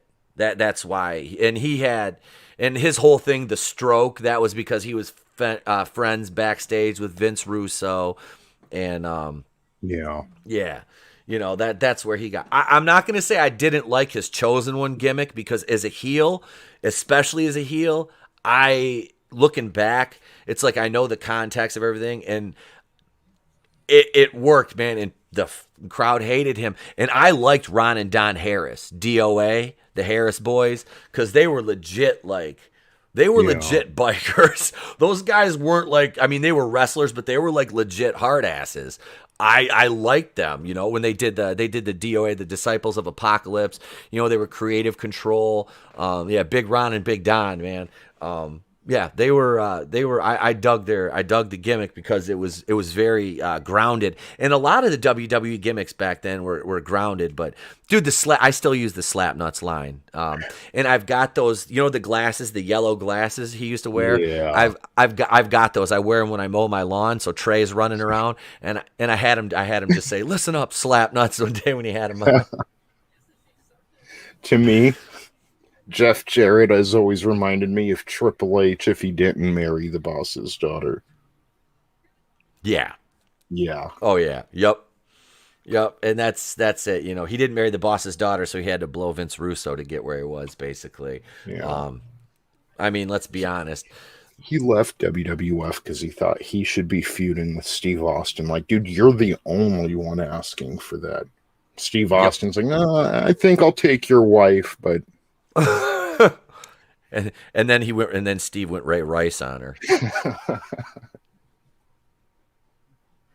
Well, there's no punchline for that shit. It happened. Beer should have been colder. Right. She burned the pot roast, I think. Yeah. Wait, my sketchbook said that's a perfect description, Tony. It is, because Yep.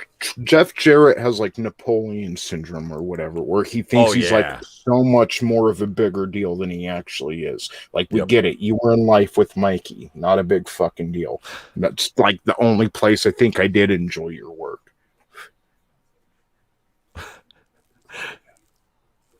Oh, are these like current wrestling gimmicks? Are these like legit gimmicks right now? A talking doll, a supernatural Harley Quinn, a gate suit. Wait, no, isn't it? I saw a girl dressed up as a doll. I turned on SmackDown for a minute or Raw or something a couple days ago, and there's some chick like dressed up. I can't remember her name, but yeah. Is Alexa Bliss still doing the Harley Quinn gimmick? Maybe. See, I've been watching AEW, which I need to watch all last week. I didn't watch any of it, but it reminds, like, TNA used to remind me of all the things I didn't like about WCW. And AEW, you have to look past a little, like Nia Rose or whatever, but it really reminds me of all the stuff I loved about WCW. So if you ask me something on that, I know what Dr. Britt Baker's up to. No fucking clue what the girls on WWE are up to. At all. God. Let's see. Wait, my sketchbook says Jeff was a knockoff Ric Flair, which always made me laugh. Yep. Yeah. That's hate the Fiend's gimmick. Yes, it's crap. I liked that for about 5 minutes, and then I was like, okay, no, just be Bray Wyatt, because he was perfect as Bray Wyatt. Johnny Cage, Alexa Bliss took over the Fiend's gimmick, and because she was supposed to be like Sister Abigail at one point, wasn't she? Yeah. And she does have a talking doll called Lily. Oh my god. And Keely Chao says, bring back Shane Helms. I almost went hard in the paint on him on Twitter the other day, because he's like one of the ones pushing for mandatory vaccinations. Jesus. Yeah, or on Facebook. Can I say too something that I can just never get over? I'm not a big fan of Ronda Rousey. I never have been. And I don't care if he gave her permission to use it or not. I absolutely hate that she's using Roddy Piper's gimmick. That fucking makes me sick to my stomach every time I see that bitch come out. Is she still wrestling? I haven't seen her in a minute. Like, again, I don't watch that much, but I mean, when I see that fucking bitch just with that stupid look on her face walk into the ring and Roddy Piper's get up and it's like it's sick and it makes me physically ill to see that because I love Roddy Piper, like fucking love that man. Fucking Ronda Rousey is just such a garbage human being, and it's not like, oh well, she's a good heel or something. No, she's just a fucking garbage human being, and she doesn't deserve the title of the Rowdy one. Not by any means. Oh, wait. Johnny Cage said, nah, Rhonda's pregnant. Well, congrats, Johnny Cage. I'm taking it. It's yours. My sketchbook laughs at Shane Hills. Nevada has a Vax lottery? Yes. Yes. Yeah, Michigan was doing that too, though. Michigan was doing that too. Especially because she wasn't a hot-tempered character. Stupid. Yeah. Yeah, go away heat is go away heat. That's right. Yes. Very well said. Yep. They'll probably just cast her and Michael B. Jordan when they ruin They Live with the remake. Oh, God, no. No, don't say that. Don't. Why would you say that? Why would you put that on? Susan, stop watching the stream right now, Susan. Stop it. Roddy Piper was absolutely, him and Keith, was it Keith David that were in that movie rocks, man. That movie fucking rocks. It does. I don't want to see a remake of They Live, especially with Ronda Rousey playing the Roddy Piper role, because that's the thing. It's like that's like a battle of like outwoking each other at that point, because you had a Scottish. You had Roddy Piper fighting Keith David, a black dude versus a white dude. So we're gonna have a white woman versus a black dude in the fight this time. Who's gonna win that? Who's gonna win that brawl? You know, is a Transformer going to come in and take them both out and win? How far are we away from like alternate endings? Like if it's in the inner city, Michael B. Jordan wins. If we're out in the suburbs, Ronda Rousey wins. Like they get two. It's like two different cuts of the movie. Yeah. The fight scene in the alley was the best. Absolutely. And I love that South Park went frame for frame with the Timmy versus Jimmy, the cripple fight episode, that they did that. Yeah. You know, because they recaptured that entire fight scene in that. That was great. Cripple fight on aisle 4, cripple fight on aisle 4, freaking Cartman. Rhonda is an asshole in real life. That doesn't surprise me at all. That wouldn't surprise me. Look at her fight. Like she went and shake hands with fucking, what is it, Holly Holm? One who finally beat her. She wouldn't shake hands with her opponents like they actually had beef or something. Like she has no honor. No. And then she wants to she's making suicidal threats and shit when she loses. Like, no, she's not a good person. She's a narcissist. Yep. I was happy when Holly Holm knocked her out too. Dude, because Rhonda kept trying to go. All she wanted to do was go for that armbar. Go for that. I was hoping that Misha Tate would have. Misha Tate. Those of you who follow women's MMA, Misha Tate, or is her nickname Cupcake? Yeah, that's Bay right there. Yeah. But yeah, she Ronda whooped her, like armbarred her, and that's all she ever did. That's how she beat Kat Zingano, who's another one just. But yeah, Ronda's, when she got, because I remember that meme when Holly kicked her in the face, she looked like Sloth from the Goonies. The way her face was pushed. Remember that meme? Yeah. Oh, it was beautiful. That's the most joy I've ever had looking at Ronda Rousey's face. Was her face just all smushed together because Holly Holm just booted her right in the side of the gourd. Red Gay says women are still higher in the victim hierarchy than black men, so I think Rhonda wins. My sketchbook, they were both day labor workers. No systemic racism here. Piper said in an interview that him and Keith actually hit each other in the fight scene. I could believe that. Oh, my sketchbook. She wrecks Anna and Rakadiscipline. UFC is the shit. Says Bruno. I don't watch UFC anymore. I'll go over to my buddy's house. He'll get the pay-per-views. I'll watch them every now and then with him. But I don't really go out of my way to watch it anymore. It's just one of the few things on TV that doesn't go out of its way to fucking indoctrinate people. It's because Dana White ain't down with that woke shit. Yeah. My sketchbook knows who Misha Tate is. Misha's my future ex-wife. Man, I tell you what. Yep. She's definitely her, and I like that other, what's that, tiny little thing, Felice Herrig too is another one. Her and Paige Van Zant, those two, they were like little featherweights. Little bad bitches, Yeah. man. Hey, we got a confirmation for next Wednesday night. Brightest Day is going to be joining the program a week from this Wednesday. We'll have Brightest Day on, and I'm going to try to get Culture Casino on that night too. Because Nice. Culture and I were talking. He just wanted to know my schedule. So next Monday we've got Me, You, Red, and Mary Mayhem. And then Wednesday we'll have Me, You, Brightest Day, and hopefully Culture. And then Saggy might come on with us Wednesday night. I'm not sure if she's available Wednesday or not, but her and I have been trying to get a plan to bring her back on too. So, but yeah, so Culture's that's such a good dude. I know, He gave man. me I one was of his chips too. Like I was gonna ask you dude. if you got one. If you got Yeah. one of his poker chips he made. Me and Those are Reese awesome. both. Yeah. That's so cool. He's Fucking not that such far a from good you guy. either. He's He is not. He doesn't. I didn't know that. Yeah, I know he only because we were talking about the Vegas thing before, and yeah, he said he's not that far from there. So, let's see. Wait, someone was defending Captain Carter design, dropped a Misha Tate pics. See buff and feminine. So nope. Yeah, that's like, yeah. Oh man. That's how I always laugh about these people. Oh, we want strong women. We want strong women. They see one, they freak out. I don't know. But no, man. We kind of have Shang-Chi was out. And we've been streaming for almost 2 hours. We tried to talk about Shang-Chi and went into a hour-long Triple H rant. What can I say? Yep. See, That's it how happens, interesting man. Shang-Chi is. Oh, hey, there's Phoenix. I was wondering what happened to this dude last night. He just dropped off. Honestly, bro, I figured I was like, this cat's he's single. I said he probably got a ding on Tinder or something. Was like, I'm out. See you guys later. But he said his phone died during the stream. It's all good, brother. It's all good. We'll have you back on soon. So, yeah, we did. We went down the wrestling rabbit hole. What? Who's on? It's just me and Tony still. What's up, buddy? Hang on. When I say give the earbud back, you give it back. Okay, Mercy. What?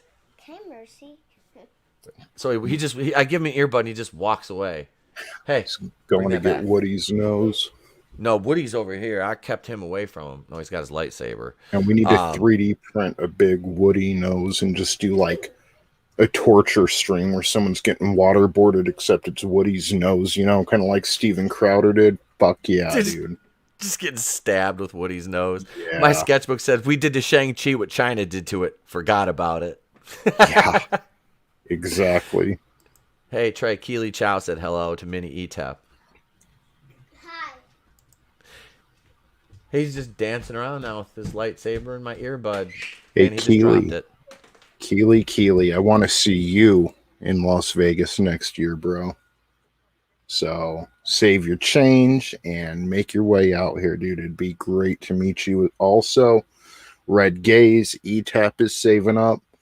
Cody from Pursuing Paranormal, Phoenix, all of y'all save up. My sketchbook, everybody save up. And I'll see you in Vegas next year because it was a fucking blast this weekend. I missed you guys. Oh, dude, I was, like I said, man, I was jealous. I was like, these guys get to meet you before I do, man. I am, that is the goal. Especially if they're going to do it at the same time of year, I can plan for it.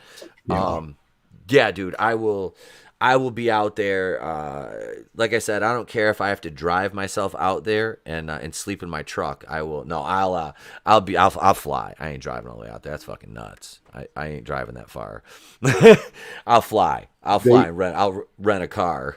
My sketchbook, what Gary was saying on Friday Night Heights is they're going to do Vegas every year. They're going to come back to the Fandom Millennium Bar, but they want to do like 3 or 4 of these a year. So they also want to do Texas once Gary moves out there. They're also going to do Orlando. But yeah, they're going to make Vegas a yearly thing and try to set up a few other spots around the country, so they can have a couple of them every year. So, yeah. I got to tell you guys, it's worth it. It's worth making the drive, saving up for the plane ticket, whatever it is. I wish I had a place to offer people to stay right now, because I'd say don't even worry about a hotel room, but unfortunately I don't.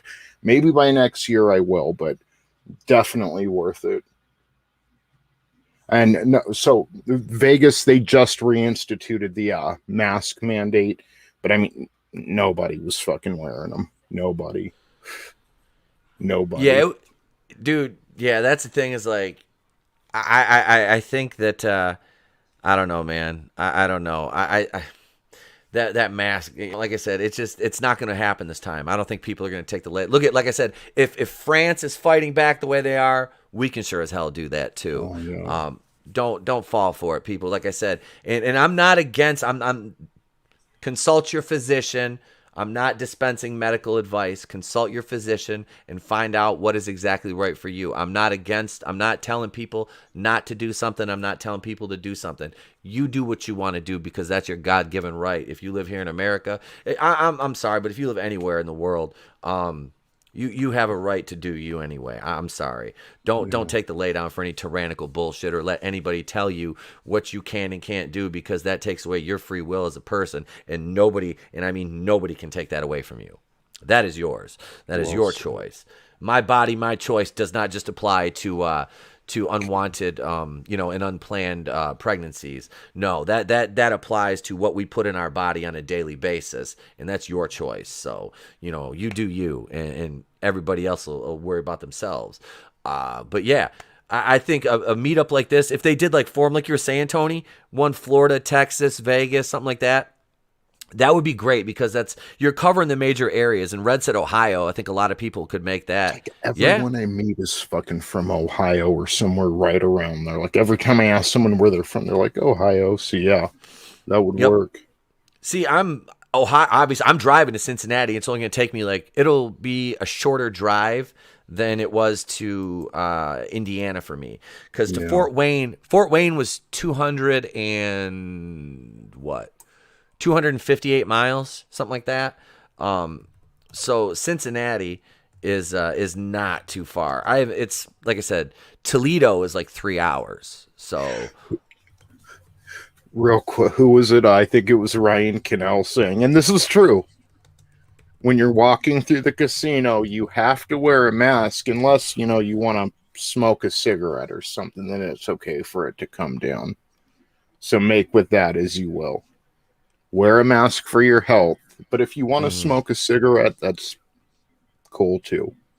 And nothing against smokers. It's just, It just shows how arbitrary all this is.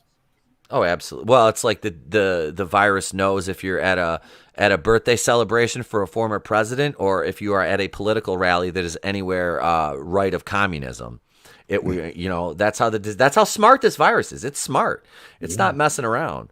Let's see. I'm gonna be so lit for the Orlando meetup. Yes. I'm gonna try to make it out there, bro. When are they doing the Orlando meetup? Not sure. Probably at least, enough time for me to save up if I really wanted to. So Florida's another place I want to go, other than being there in an airport. So you know what I mean? Because that's the only place I've ever been in Florida is a frickin' airport. Okay, so Cincinnati is 429 miles for me, so it's a 6.5 hour drive. All right, I did not know that. A little bit farther, but you know what? That's not bad. I'm leaving for Horror Hound. I'm gonna go down to Detroit the night before. So that'll cut out about 200 miles right there, honestly. So go down to Detroit the night before, leave the kid with the in-laws, and then we'll take off for Cincy first thing on Friday, and probably go straight to the convention, because we won't be able to check into the hotel till a little bit later in the day. So Red says I'm about the same in the other direction. ETEP, yeah. Hail Chris Underwood, man. I got something. I got here. I'll throw this on because he saw it on Facebook yesterday. I have a beanie collection here with me, but yeah, there you go, man. I got the NWO on this morning, rocking the new black and white. Trey's got the red and black. Yeah, these are we're gonna be doing some WCW stuff here, so I figured I would rep my NWO, because When you're NWO, you're NWO for life. Oh, there you go. I'm throwing it up. There's the Too Sweet right there, man. Yeah. So we've been going for over 2 hours. I think this is probably a good place to end it, unfortunately, because I have to get ready to go to mom and dad's. And wait, Chris just got back from Key West at 2 a.m. Well, Nice. hell, man, I hope you had a great time down there, bro. I saw some of your pictures on Facebook, so it looks like you did. It looks like you did. Good for you and the Sounds wifey, man. fun. Absolutely. Yeah, man. I need to.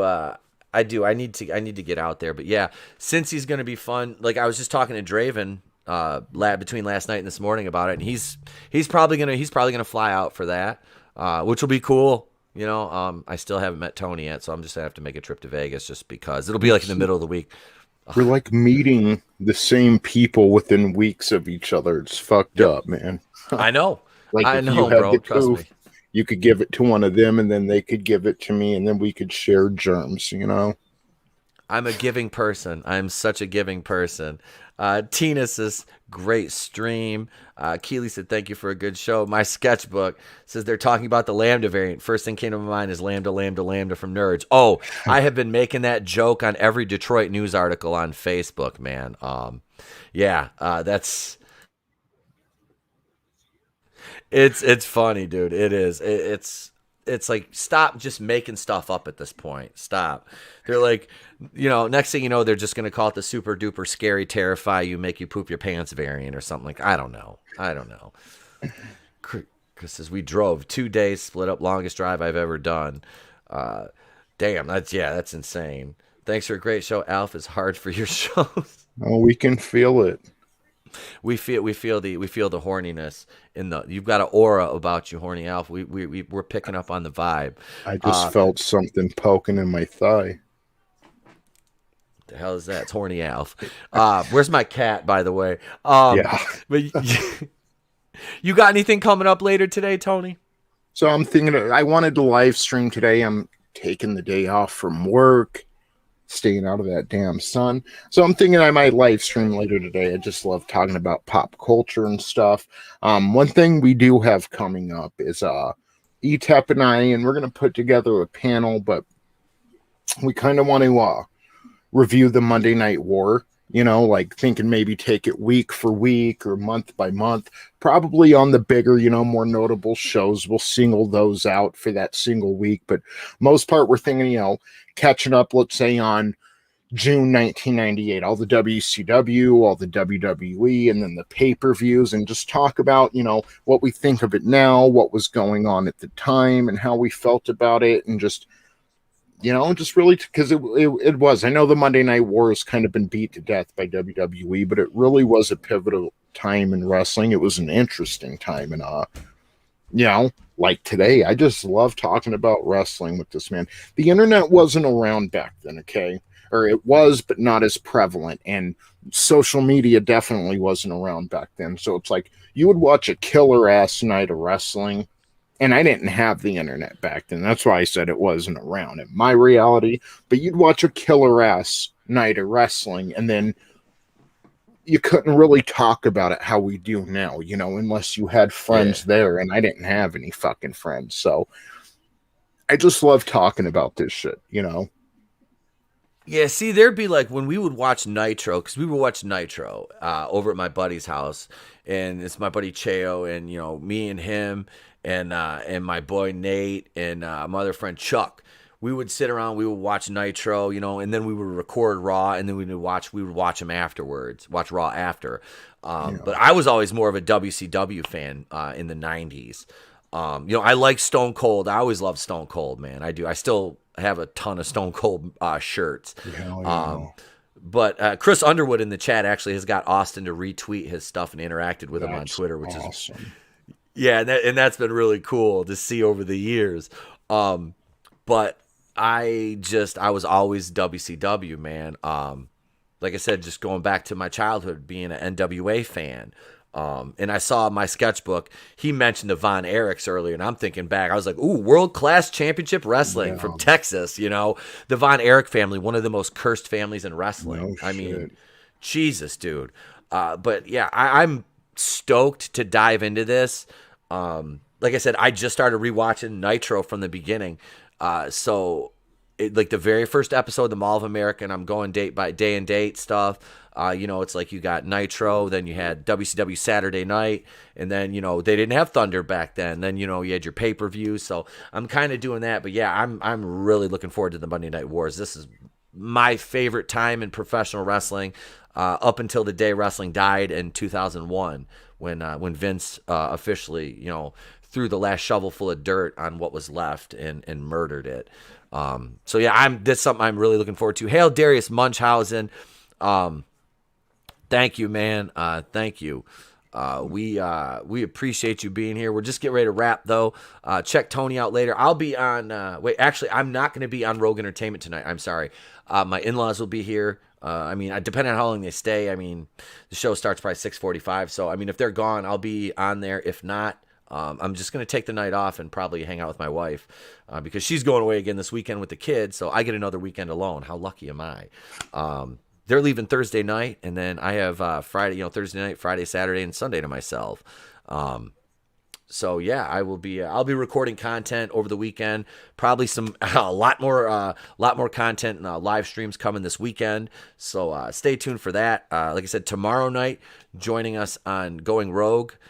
Myself, Tony Tonedeff, new comic book Normie will be in the house. I'm not sure if we're gonna have anybody else on or just the three of us.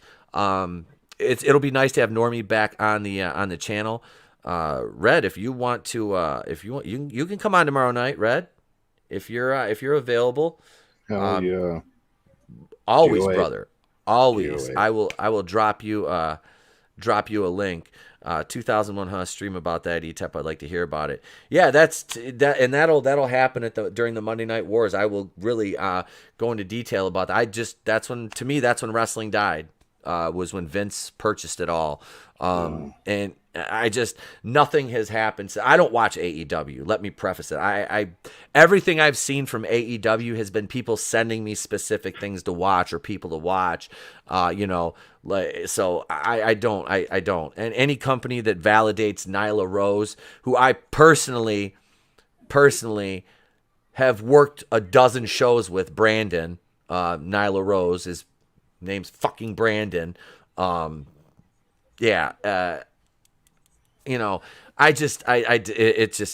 funny, the charade and then the virtue signaling around it. But we'll talk about that on the wrestling stuff.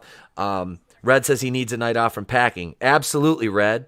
So we have Red Gaze and new comic book Normie tomorrow night, and myself and Tony. That's a show, ladies and gentlemen. That is going to be an excellent show. I will release a single release video tomorrow for you guys. I'm going to, like I said, I'm going to go hang out with the boy and my folks the rest of the day until the in-laws are here tonight. So yeah, you might see me on Rogue Entertainment 6:30, but go watch the show anyway on Supreme Heretics channel. Support my Rogue Entertainment brethren.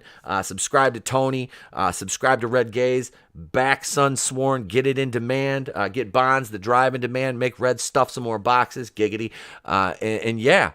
Here's the link right here for the Indiegogo for Sun Sworn Wings of Vengeance.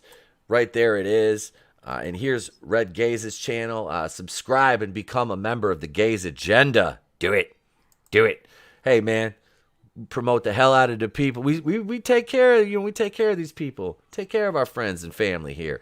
Subscribe to Tony. If you don't subscribe to him, I don't know what the hell is wrong with y'all. This man makes amazing content. He really does. And I think he short sells himself a lot on that. But his reviews, his review videos are freaking great. They're fire. They're criminally underviewed. So share those out on Twitter. And yeah. Do you have anything else, Tony? Just looking forward to tomorrow, and thank you everyone for joining us.